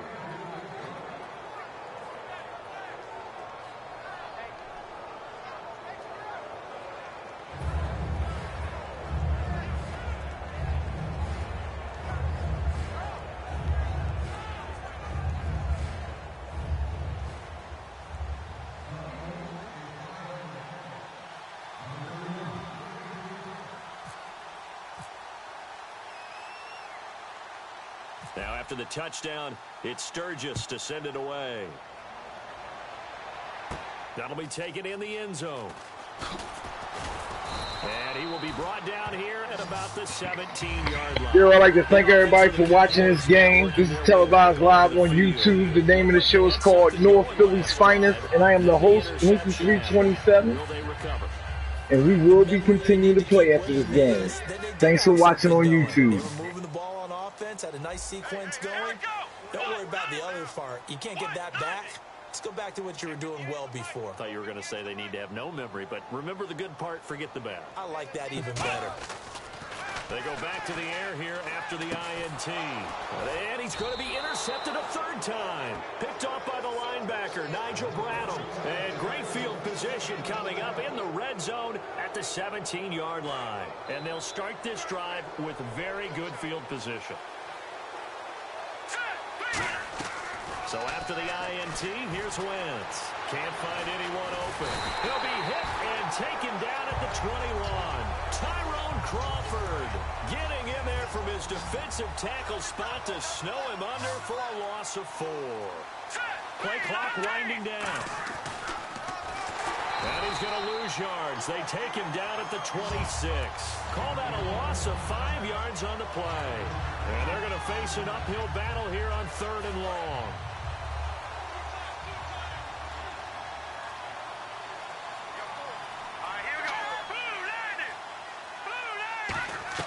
From the gun on third down, Wentz. He finds Aguilar over the middle. And he's able to work it here to the 8-yard line. And with things looking pretty good on the scoreboard, they're going to keep the offense out there and go for it here on fourth. Time for a break. We'll come back to wrap this one up after this. Doug Pederson keeping the offense on the field. They're going on fourth down. It's a sneak. It's Wentz. It'll be a pickup of just 2, and the decision to go for it pays off. They've got a 1st and goal, and quickly they get to the line. So the chains are on their sides. It's 1st and goal from the 6. They'll get 2 out of that run, and it's going to bring up a 2nd and goal. Well, you just totally get the sense there that a field goal was not in the game plan at all. And the boys up front, they created the surge. I think they knew that they had the leverage advantage. Oh, that's a great point there. Being able to get lower than the defensive front, create just enough space. And I love when those quarterbacks get low and slide in there and get it done. A missed opportunity for an interception would have killed off a drive. They had a chance there to finish things off. Didn't get it done. I guess that's why a lot of those guys did not play offense.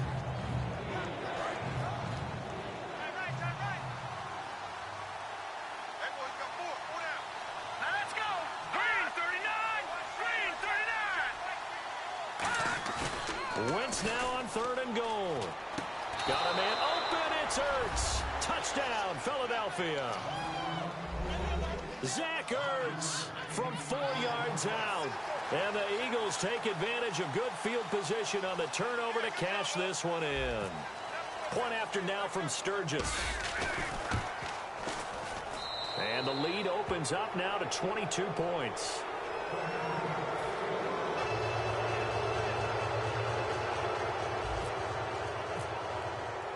Now after the touchdown, it's Sturgis to send it away. That'll be taken in the end zone. And he'll wind up about 4 yards shy of where he would have been if he had taken a knee, as they'll start at the 21-yard line. And now Dallas gets set to take the field. They're down big here late. I don't know. You just one last drive here for pride? Some people like to do that. I remember playing for a guy once. We were down huge, and someone said, "Coach, what do you want to call?" He just waved a hand like, "Who cares? Let's get out of here and do something some other time." But some teams like to do something at the end to feel a little bit better as they continue to move forward. Yeah, probably just want to put this one behind them. And a big loss here as he's taken down. The defense rising to the challenge and setting him back on the sack. Well, so much for setting the tone of the drive offensively. Giving up a big sack that loses that kind of yardage, not a great start. Let's go! What? 90! What?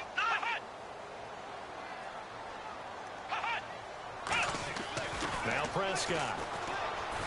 Eluding the pressure right. And he'll be out of bounds up past the 10-yard line. Give him 3 on the play, and they're going to be staring at a 3rd and long here. Boy, the evolution of the game and how these guys on plays like that can get out of the pocket, keep plays alive, it just makes things so much harder for defenses. It really does, and we're talking about an era in the game where the quarterbacks are the most athletically gifted that we've seen in a bunch. I mean, when you talk about collectively, it's unbelievable. So their ability to move is practiced now. It's not necessarily, oh, he just took off and you guys figure it out.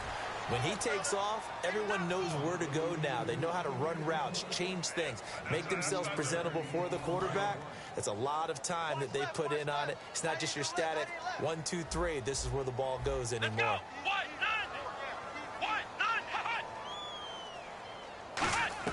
One final shot. They'll look to throw. Escaping the pressure right.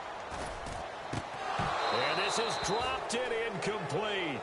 Well, there's a metaphor for how this one is gone as time has run out on this ball game. What's so sweet about these divisional wins is there's so much familiarity, sometimes not only with the players and the coaches, fan bases too. It's very widespread when you win this game. And that's what it's all about, winning the division, because that's what gets you to the playoffs. At the end of the year, you have bragging rights and you advance.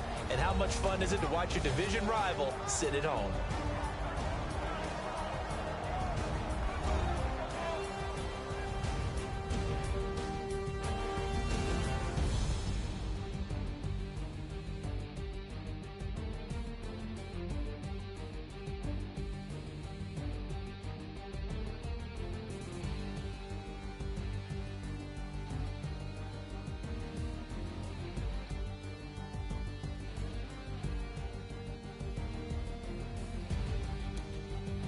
So that'll do it. For my partner, Charles Davis, and the best darn crew in the industry, I'm Brandon Gaudin. This has been a presentation of the NFL on EA Sports.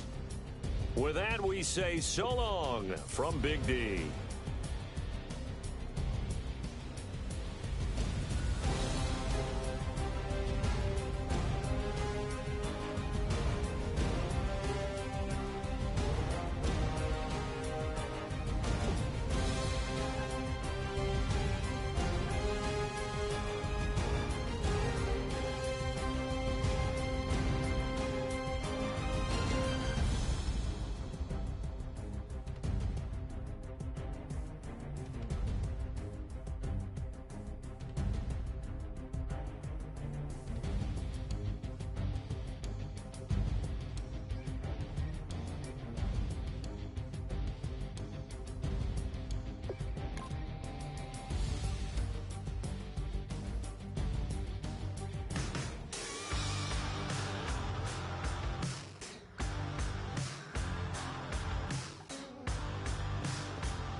Ridley, and this is Madden 17 on EA Sports. Anticipation is bouncing for today's game, and we've got two quarterbacks looking to make an impact. It's the Eagles going up against the Raiders. With that, we'll get you out to Oakland. So we'll hand it over to our colleagues, Brandon Guyton and Charles Davis. All right, Larry, after an off-season of questions, football is back here in the East Bay at Oakland, California. Straight ahead, we've got a good one on tap here.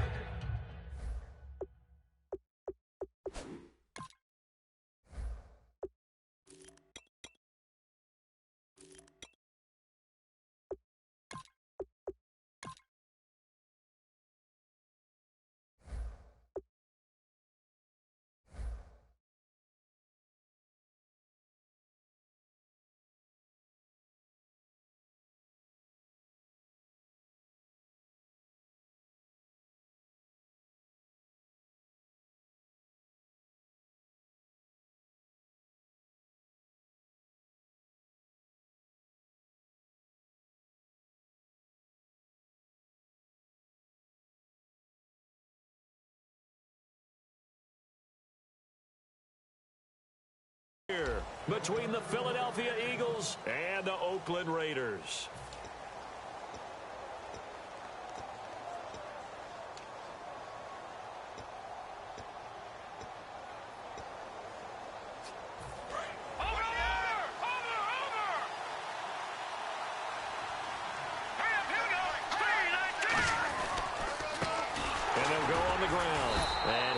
Forward to about the 27-yard line. 2 yards on the pickup there. It'll be 2nd and 8. And the Buffet boys, the O-line, hopefully they're ready today. Listen, you got to feed them first. But if you do, you usually get a great product out on the field. And when they play well, the quarterback can't wait to feed them afterwards.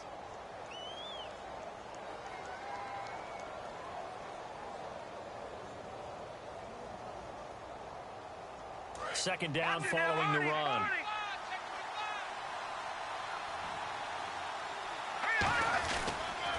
A handoff left. It's Ryan Matthews. And he's going to lose yardage and be backed up to the 25. He lost 2 there, and it's 3rd down. And when you're trying to set up a counter play, it's what a lot of people call an influence play. You're really hoping those defensive linemen are really agile that day. If they stayed out late the night before the game, they're not moving as fast, it's a lousy call because that means they're just going to sit in the hole that you hope to create just by the movement of it. And down he goes, brought down a Raider sack. Jihad Ward, he's the one that gets him down. It'll be a loss of 5, and it'll bring up 4th down.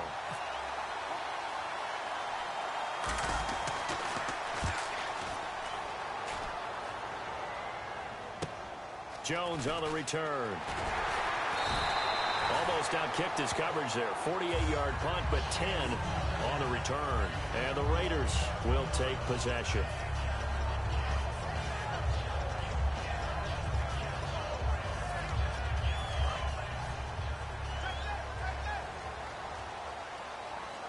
Again, we'll see the pistol here. Now a first carry for Latavius Murray. 2 yards on the carry there. It'll be 2nd down. Well, sometimes we talk running backs. Sometimes we talk wide receivers. Walford, the tight end in this unit, very important. Clive Walford, a terrific player. Knows how to work the inside portions of the field, but also can surprise you and get deep.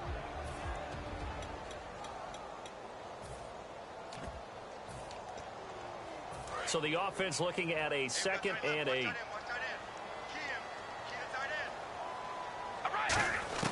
Shotgun now for Carr. And this one complete to Seth Roberts. It's a gain of 5, and that'll bring up a 3rd down. And we peek at the defense now for Philadelphia. Malcolm Jenkins entered the NFL as a cornerback and has transitioned to safety, but still retains his good coverage skills.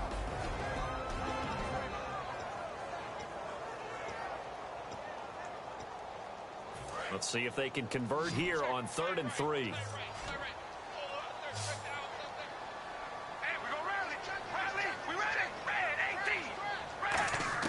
Carr going to try and throw on third down. And this is going to be incomplete. He was trying to get it to Seth Roberts. And that'll bring up fourth down. So on fourth down, here's Marquette King to punt it away.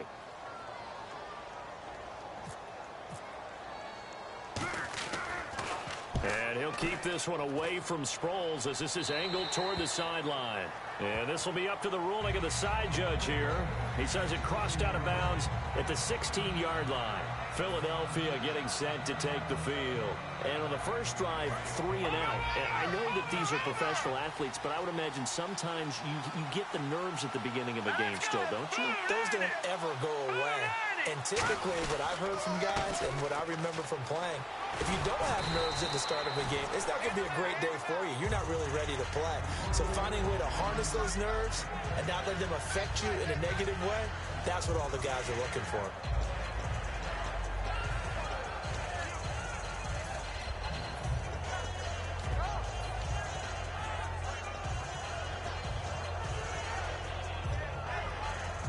So the offense readies for a 2nd and 4.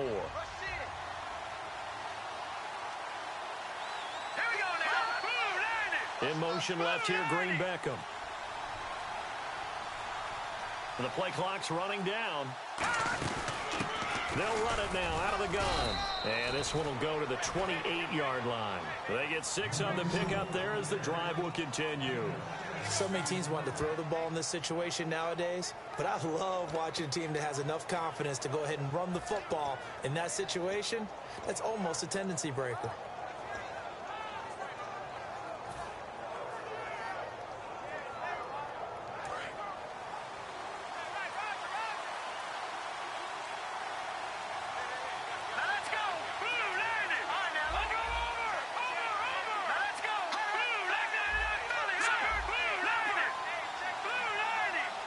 Green Beckham in motion right. Now flags, and we're going to get a delay of game.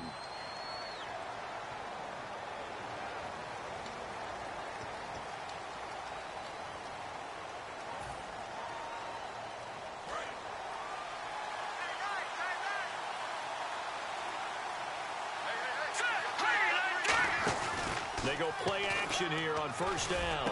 And complete to Zach Ertz. And he's brought down. A good pickup there of 20 yards. So there on that play, offensively, they ran the crossing route. Defense was in zone coverage. So as a former DB, how tough is it to defend that? It's really difficult because your natural inclination is to chase the receiver and maybe leave your zone. So you have to have discipline in order to talk to your other coverage guys and let him know that that receiver's crossing from your zone to the next zone. He's coming your way. Make sure you have him. And then when the ball is actually thrown, secure the tackle. When they're moving on crossing routes, if you miss a tackle, it usually results in a big play. They'll run it now out of the gun. 5 yards on the carry. Good pickup on first down. Quickly now, the starting 11 for the Oakland defense. Sean Smith is absolutely the prototype of what they call the long corner. Tall, plenty of length in his arms, and the ability to bat away passes.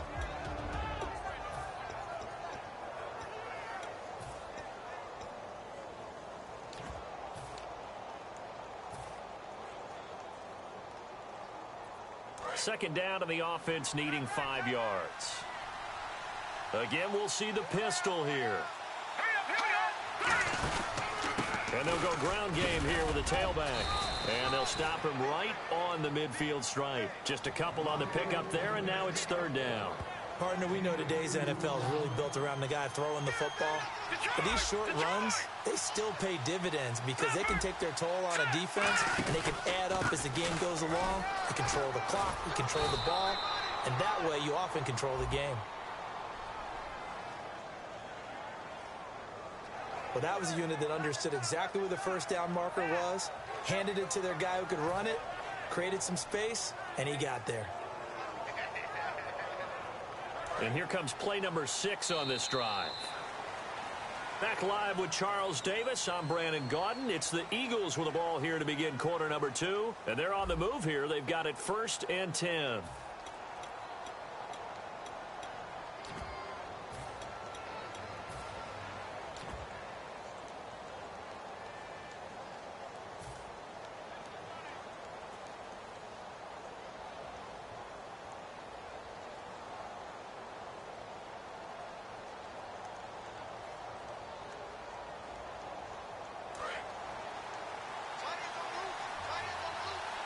They come up in an offset eye. In motion right comes Matthews.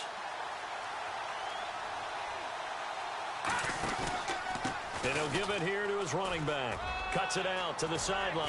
And he goes down, but not before getting this inside the 25. Dance class, anyone? Did you see the steps between the quarterback and the running back? That's what you need for a good counter. You have to have it because you're setting up your blocking. There's a timing element as well, but they have to marry up their steps. Otherwise, that timing gets thrown out the window. Timing was great there and a big run. They'll come out in the pistol. In motion left here, Green Beckham. And they'll try the ground game here with the running back. And he was able to shed the tackle, but the reserves come in for the stop. 3 yards on the pickup there, and it'll be second down.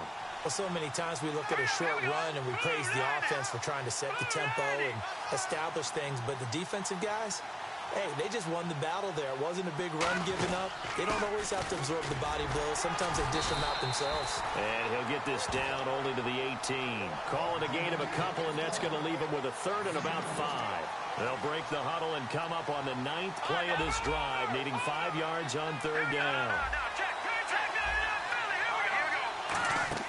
Here's Wentz to throw. Is this intercepted? It is. It's intercepted. Picked off by the former Super Bowl MVP, Malcolm Smith.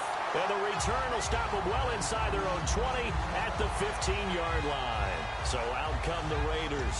And they'll certainly be trying to do better than that first drive where they went 3 and out. And sometimes the first drive is just simply to settle nerves. You know what it's like at the start of a game with the emotion. Guys are a little bit jumpy. You do. Oh, you understand the same way. It's just like us calling one, right? Making sure we ease into the game, let it come to us. Well, you went and 3 now and they out. have that opportunity. No, you didn't go 3 and out. I went 3 and out on that first drive. I'll try to do better here. So the incomplete pass brings up second down. Murray the lone setback. Little motion now from the tight end. And they'll give it to him here. Looking for a crease, can't find one. Stopped at the line of scrimmage. Calling no gain on the run there, and now they'll be looking at a third down. He makes a wonderful play there off the corner, protecting his side of the field. Oh, that reminds me of the great defenses of old, doesn't it? The Pittsburgh Steelers, Steel Curtain. They would not let you get on the field if you could only do one thing. You had to be a complete guy, and you had to be able to tackle. Now, I know I've said this before, but you know I wasn't alive when the Steel Curtain was playing. I know them, but I just want to let you know I wasn't alive. I'm going to keep peppering that in there, and one of these days you're going to think that you were. And he couldn't hang on to it through the contact. Incomplete. Well, no second guessing the call here. It was 3rd and long, so throwing the football was probably the smart play to try and pick it up. But they don't get it, and now the defense goes off the field feeling pretty good about themselves, gaining some momentum as they force them into a likely punting situation. Sproles, the return. Give him 11 yards that time on the return. And the offense will come back onto the field for the 1st and 10. Philadelphia getting set to take the field. And the interception thrown in the red zone last time. We'll see if they can rebound. I just have to think the last thing he said as they went back out there was, don't do that again. What do you think? What do you think? Yeah, I think that. I think that not only did he say that, but he also told him, let's put it in the end zone that it's supposed to be in, all right? The end zone we're trying to score. I know we're being a little bit facetious here, but the bottom line is take care of the football, and everything else should flow from there. Quick lesson, never ask the play-by-play guy a question. Hey, you're my partner. I know you're right there with me. They run the counter now on 1st down. And he's got room. And inside the 20 before he's brought down. That one good for 16, and the drive will continue. Whenever we meet with coaches and they always talk about wanting to establish running the football, it's oftentimes with a good tight end who can control the line of scrimmage and the point of attack, and they're becoming harder to find because the colleges are giving us a whole lot of receiving tight ends, former wide receivers who can run, not necessarily block very well. In this case, though, we saw 2 tight ends on the field, both of them with the ability to block, and he ran the ball successfully behind that power set. So the myth has been shattered. Every cornerback in the league is not just a cover corner. Some of them will stick their nose in there and make plays exactly. Into a double team, and it's intercepted. Picked off by David Anderson. And a big turnover there as his guys will get the football back. And now Oakland ready to take the field. And 3 and out on the last drive. No points on the scoreboard. A little soul-searching now. I would say so, and they need to help out their defense a little bit. They've had to be on the field a lot more than normal, put them in some tough spots. But what's the old adage? When you get another chance, it gives you a better chance to do it right. Now Carr going to give to Olawale. Credit him with a 1-yard gain there to make it 2nd and 9. Well, he got what he could there, just trying to move forward and gain a little bit of yardage and create some space. You know the pressure is going to be tough defensively. And now the Eagles going to signal for a timeout. They'll have 2 remaining as we step aside here in this second quarter.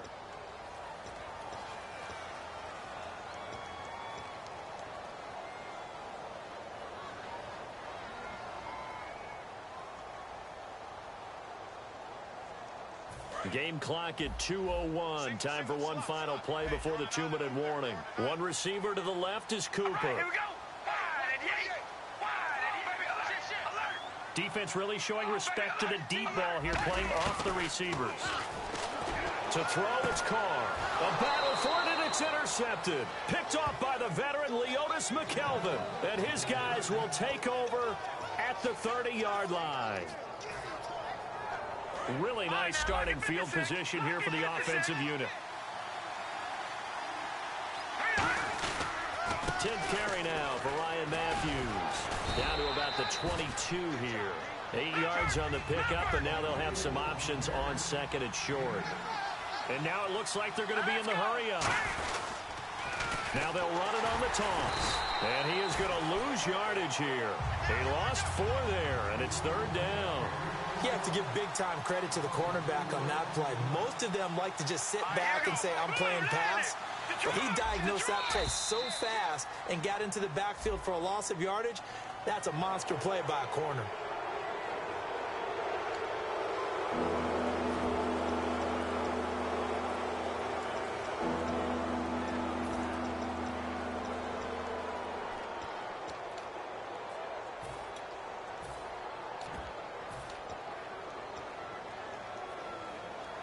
Now 3rd down, less than a yard.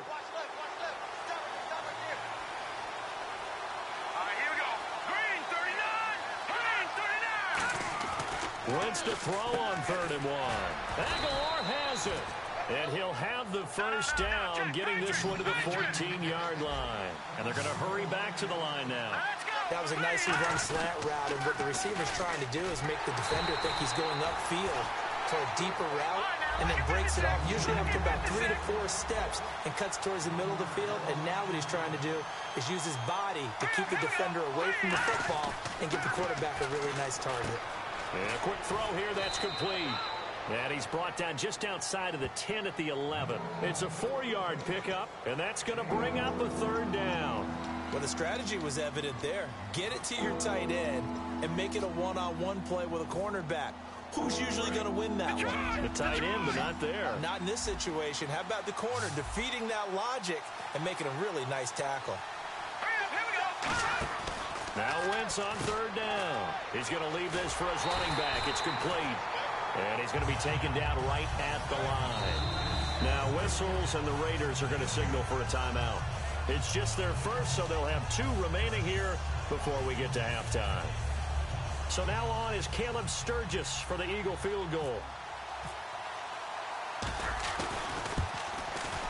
And Sturgis able to knock it through. And the Eagles, they take a 3-0 lead.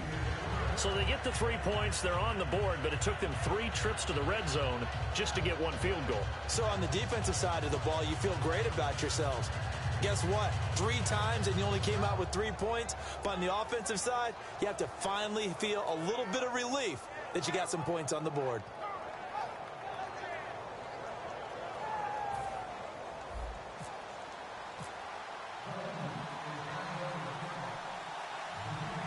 Now it's Sturgis converted on the field goal. Now he'll send this one away on the kickoff. And this will be a touchback as that sails over the end line. And now Oakland ready to take the field. And what do you think goes on here in this situation? If you got the football, you're trailing, you're back in your own territory with just a little time. Do you try something? You're thinking about jump-starting your team, right? You just mentioned it. They're down. They're trying to get back into the game. But you got to figure if something goes wrong, you may have put yourself in a spot where you may not be able to come back in the second half. Managing risk, this is a big decision here. They'll come out in the pistol. They go back to the air here after the INT on the last drive. He's going to launch this thing way downfield. And it pops free. The collision there jarred the ball loose and brings up second down.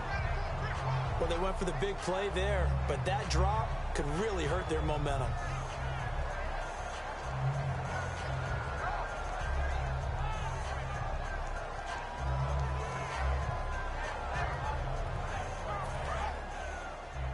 And no press coverage here. They are backing off in the secondary. All right, here we go. Wide and yay. Wide and yay. Now Carr. Now they set up the screen. That's complete. And he'll get it up near the 35, right at the 34 here. It'll be a gain of 9, and that'll make it 3rd and 1. All right, I'm going to show my age here a little bit. We used to talk about running backs catching the ball as safety valves. Nowadays, they're a big part of the passing offense. Quit acting like you're so old. You're only 65.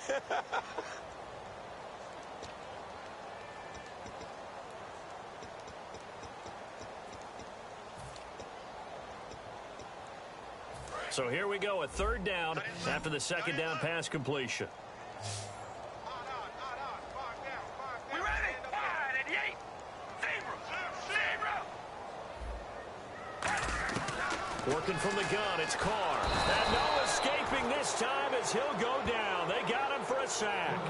Jordan Hicks in there to drop him for a loss of 10. And it'll be 4th and long.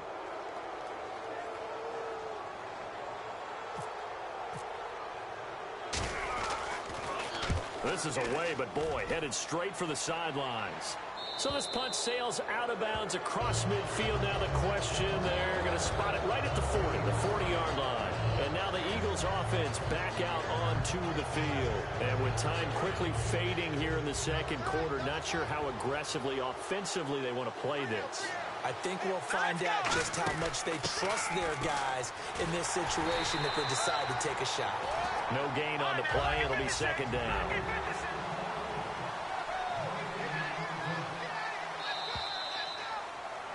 Time for a break. We've hit halftime. 2 quarters down. 2 still remain. We step aside. This is the NFL on EA Sports.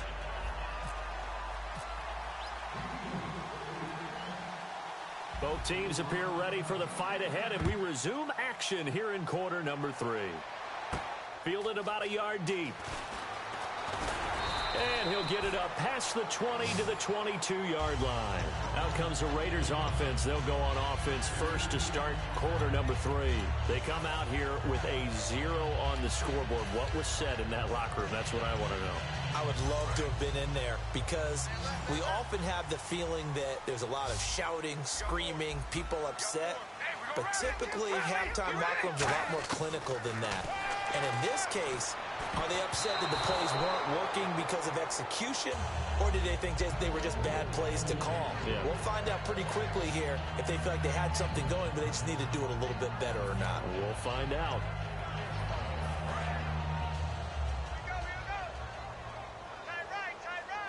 Another pistol look here.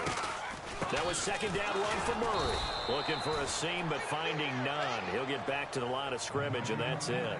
They'll lose a yard, and it brings up 3rd. Brandon, that play typifies what we've seen from the offense all day long. They've had no success getting things going. I think for the offensive coordinator, he's got to go to that side of the play sheet that says try something different. Try some specials, something they haven't seen all day to try and get this offense kick-started. 3rd and 11, 5 in the secondary now. Nickel look. Throwing now is Carr. Oh, the ball comes out on on the hit, but they'll say it's incomplete.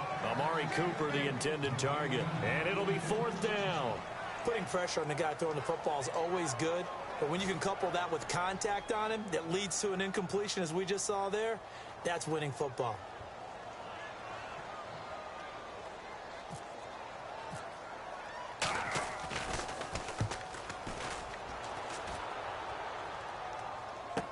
Now Sproles. A great return there, bobbing and weaving his way for 31 yards. And out will come the offense as they take over.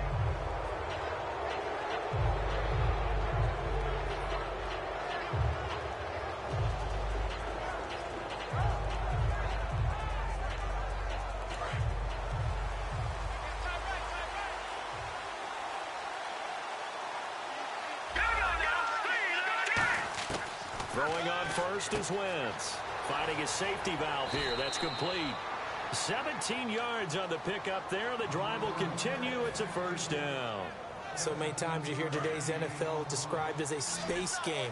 Get your best players into space with the football in their hands. That's why sometimes you swing it out to your runner, get him out in the flat, and let him have a chance to make people miss an open field. And here he'll be brought down a little shy of the 35 at the 36.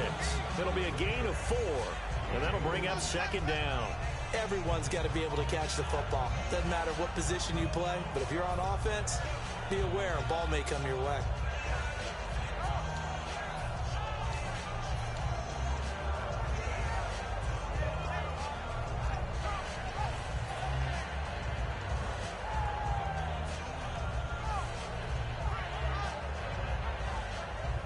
Six yards here to go for the offense on 2nd down.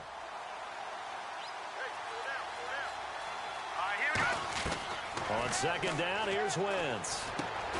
And incomplete there. A nice hit. Jars the ball free and brings up 3rd down. Everything about that play tells you about today's NFL offenses and what they're asking out of running backs. You can't just be a guy who can run the football. You have to be able to catch it as well, and he didn't get that done on that play.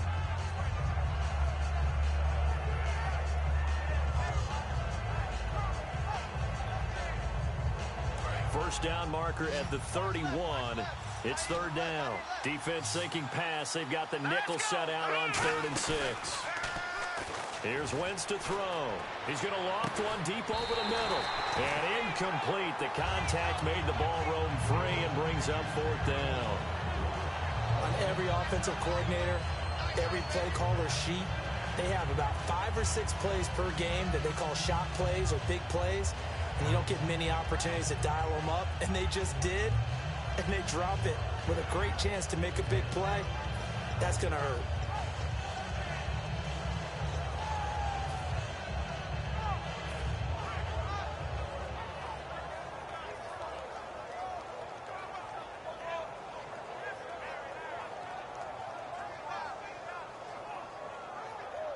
And for the 2nd time tonight, this field goal unit comes out here. From the right hash, this from 53. Time running out here on the play clock. And Sturgis able to knock it through, and that will double their lead as it's up to 6. So it's only 3 points on this opening drive of the 3rd quarter. And even though that stretches out the lead, Charles, I think you'd have to consider this a win for the defense, no? Couldn't agree more, Brandon. That offense got themselves in prime position to really open up this ball game, but the drive stalled out. And yeah, 3 points is very easy to get back in today's NFL.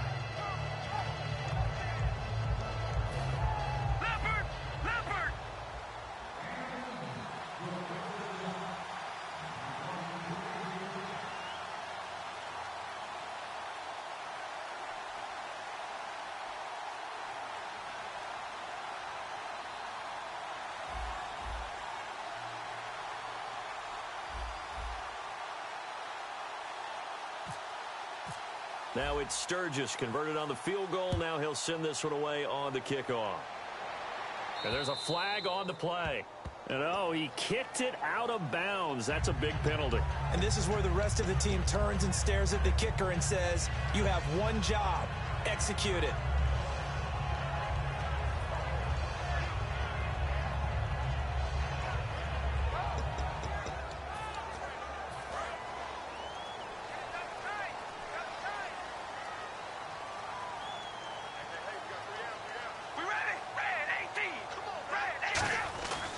Carr now on first down. Throw left side to the tight end, Walford. Give him 11 on the gain there, and it'll give the Raiders a first down. Every quarterback likes having a reliable target at tight end, and I think young quarterbacks especially, because they want to get the ball in their hands quickly. I think these two, Derek Carr and Clive Walford, that's a pretty good connection for years to come for Oakland. Yeah, he started to come on strong end of his rookie year. Now the Raiders really hoping for that second-year jump out of Walford. Murray, the lone setback.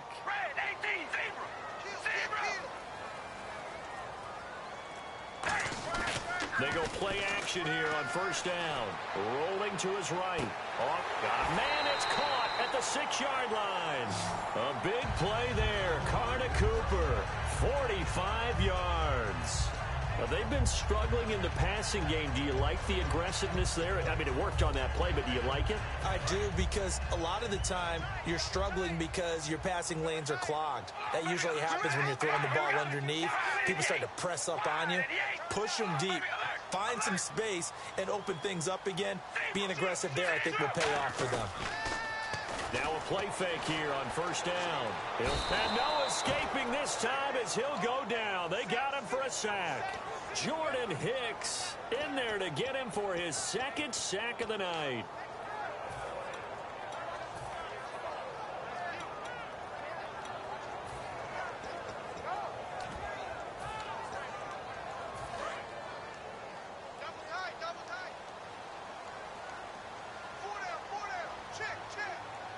They come out with one back and 3 tight ends.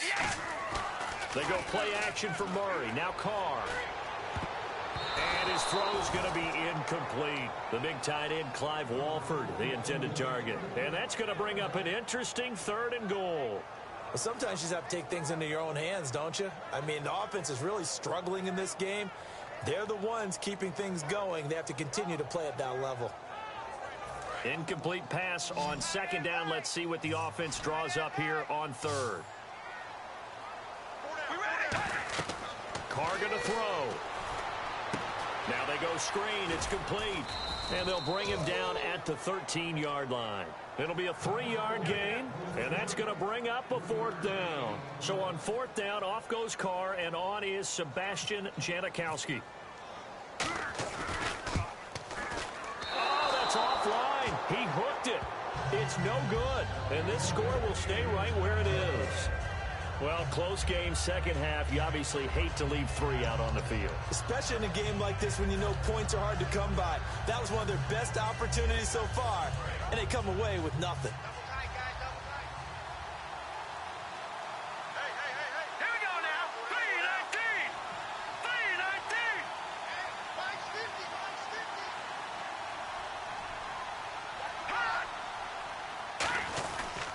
They'll try to get the running game going with Ryan Matthews.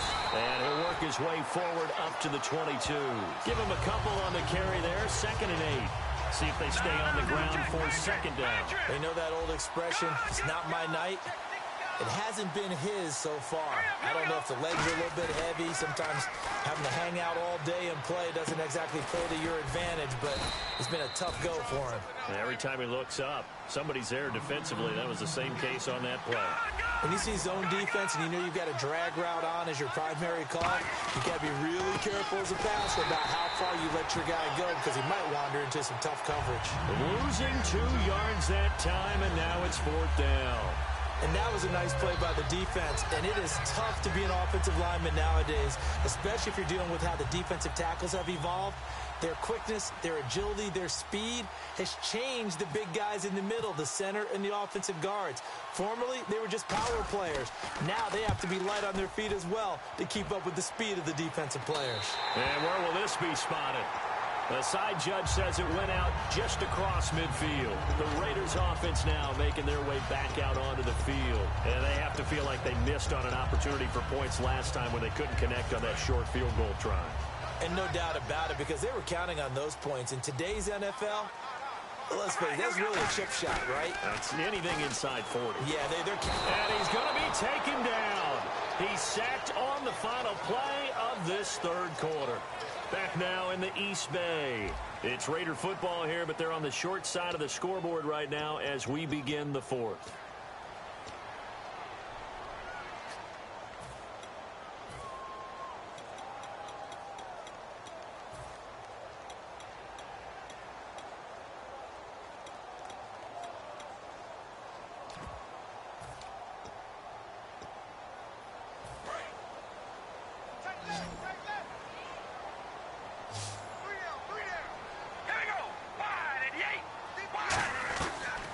throw on second down. And now the ball's out. Carr lost it. Fumble.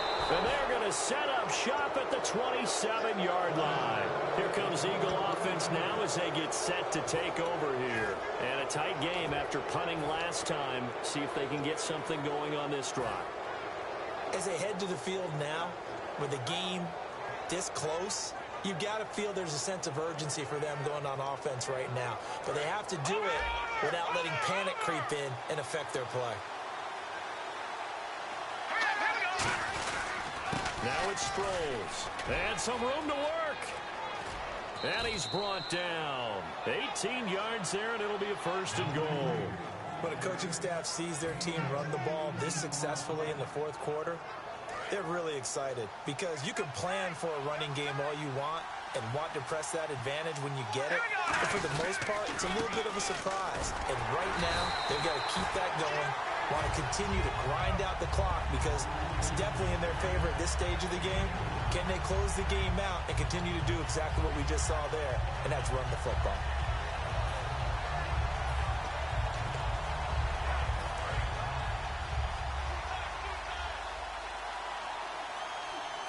They come up in an offset eye. Second and goal from the 7. And they'll get him down here at about the 5-yard line. Call it a gain of 2 as they're knocking on the door now. Third and goal. His path became similar to almost running a stretch play, didn't it? Trying to find a crease, anywhere to put his foot in the ground and cut back. It just never materialized. They'll need to get the play off quickly. Now Ryan Matthews on third down. And he is going to lose yardage here. He lost 2, and it brings up 4th. So on 4th down, out trots the kicker in a big spot here. This to make it a 2-score game. And Sturgis able to knock it through.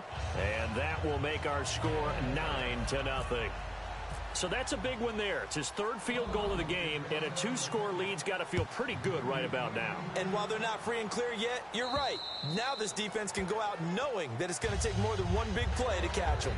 Now the Raiders offense, they get set to head back on the field. And last time they coughed it up, led to a field goal. They're fortunate that it only led to a field goal, but still, they're not happy about it. Could you sense the relief, though, when they only gave up the field goal? And they were able to trot back out on the field and start this drive. A little more pep in their step because they didn't cost their team a touchdown. But they know they've got to do it a lot better than they did on the last possession. The coach will just be relieved, though, if they recoup with a score here, right? I think the coach will be ecstatic to see them pick themselves back up and now take it downfield, punching the end zone without turning it over. Over the middle, Cooper with it. Nothing on that one. It'll be second down. The defense loves to hang their hat on that, don't they? You get a guy that catches the ball, but you stop him for no gain. Without a doubt, because they're also used to trying to catch people after the catch, and they miss. And that turns into what? A huge play. We've seen it so many times. In this case, though, the catch was made, put down right on the spot. Oh, he almost had it. Already with 1 interception, just missing his 2nd there. Tremendous coverage there. Just did not catch the football and complete the interception. But what do they say all the time? If he had really good hands, he'd be playing offense.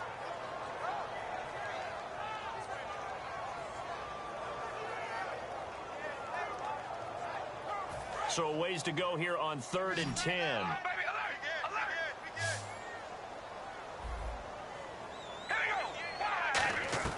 Throwing his car on 3rd down.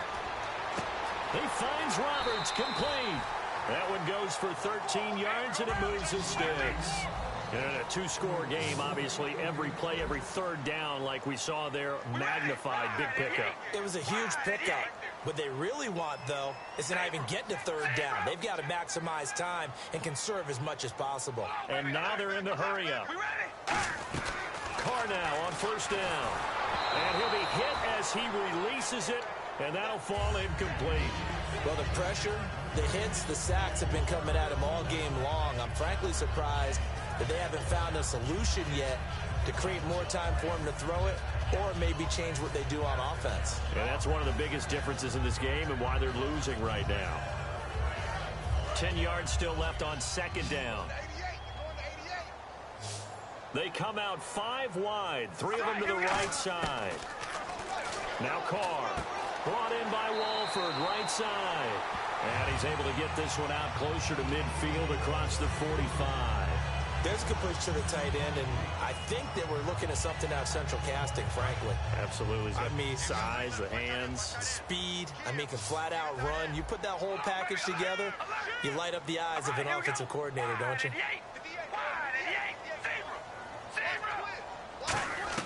On first down, Carr. It's caught. Reception by Holmes. And he'll get it into enemy territory just across midfield at the 49. And they're going to speed things up here.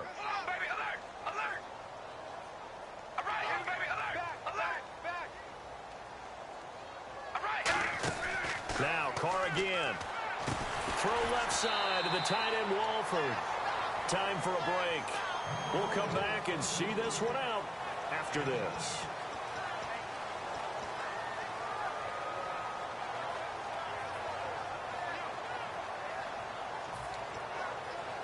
Play number 7 coming on this drive. It's 3rd and inches.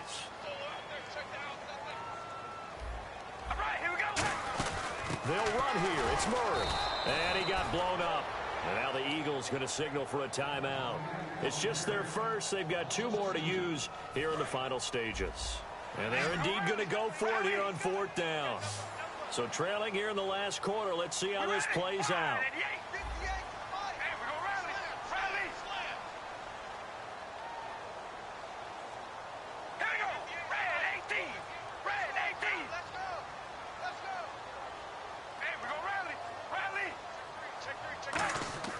Now Carr got to have this one. And Roberts with it over the middle.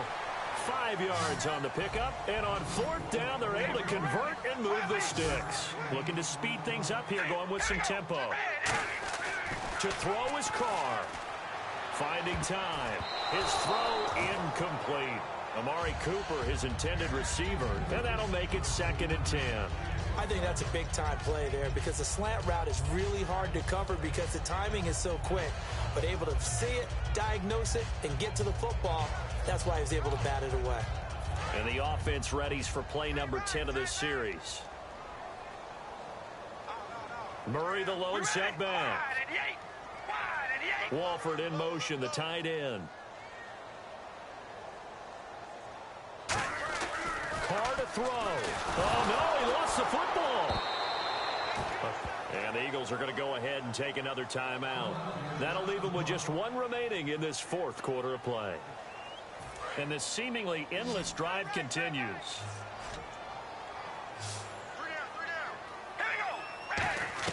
Back to throw, Carr. And this is intercepted, and that should do it. A great read, and it's picked off. And they will set up shop at their own 41-yard line. And Philadelphia ready to get going on offense again. Getting down to the end here, they have a 2-score lead. Barely, but it's a 2-score lead, so that probably makes you as a coach feel a lot more comfortable right now, doesn't it, Charles? It does, but it doesn't mean now you go out and run option or some kind of wild double reverse or anything like that. But you do know that if anything does go haywire, you're still in control of this game. I want a double reverse, don't you? I'm just waiting for that day where we actually see something like that in this situation. We'll see what happens here. Wentz to throw. To the sideline, and oh, a nice catch there. Made sure the feet were inbounds, and they were. Call it a 3-yard gain, and that'll make it 2nd down. They're going to hurry back to the line now. Let's make this one simple. What a catch, especially the finishing part of getting his feet in bounds, toe tapping. And intercepted, maybe the turning point they need. Picked off by the safety, Reggie Nelson. And some room to roam now. Oh, timing is everything on a route like this. He tried to drive that football into a tight spot. And if you're a little early or a little late, chances are there's going to be someone there. And sure enough, this one's going the other way.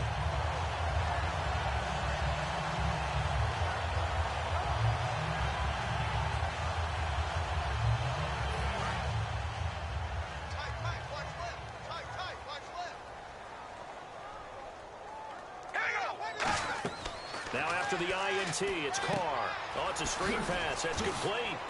And some space here. And he's brought down after a good gain. A really nice gain of 25 yards. And that was a beautifully executed screen pass. They let the rushers get upfield and got the escorts in front, meaning the offensive linemen, other blockers out in front, completed the pass beautifully. So now you've got all that open space. Now hold everything here. We're going to get a timeout by the offense. It's just their first. They've got 2 more to use here in the final stages. So look at this. They'll go for a field. And play is stopped here. Timeout. It's the defense calling the timeout here. It'll be their 3rd and final timeout, so as they talk things over, we'll step aside. So look at this. They'll go for a field goal now to get within a score. And the 38-year-old vet able to split the uprights. And they are on the board. It's now 9-3.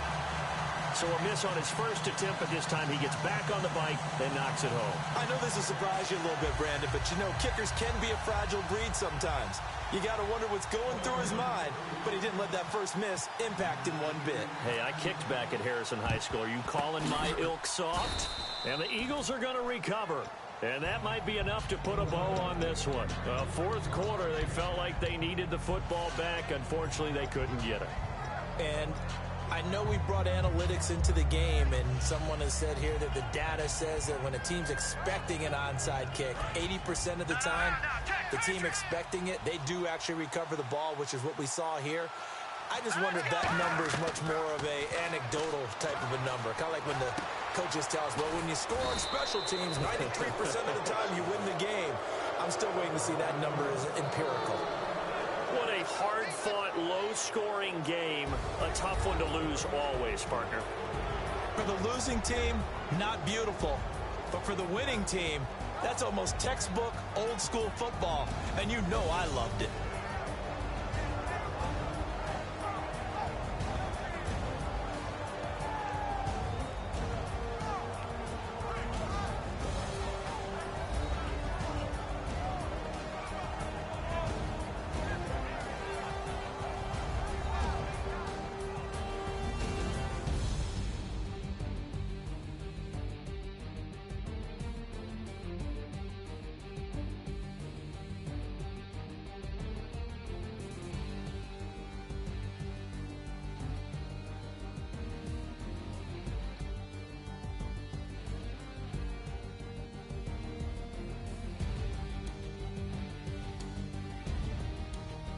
So that'll do it for us. For my partner, Charles Davis, and all the hard-working men and women on our crew, I'm Brandon Gaudin. You've been watching the NFL right here on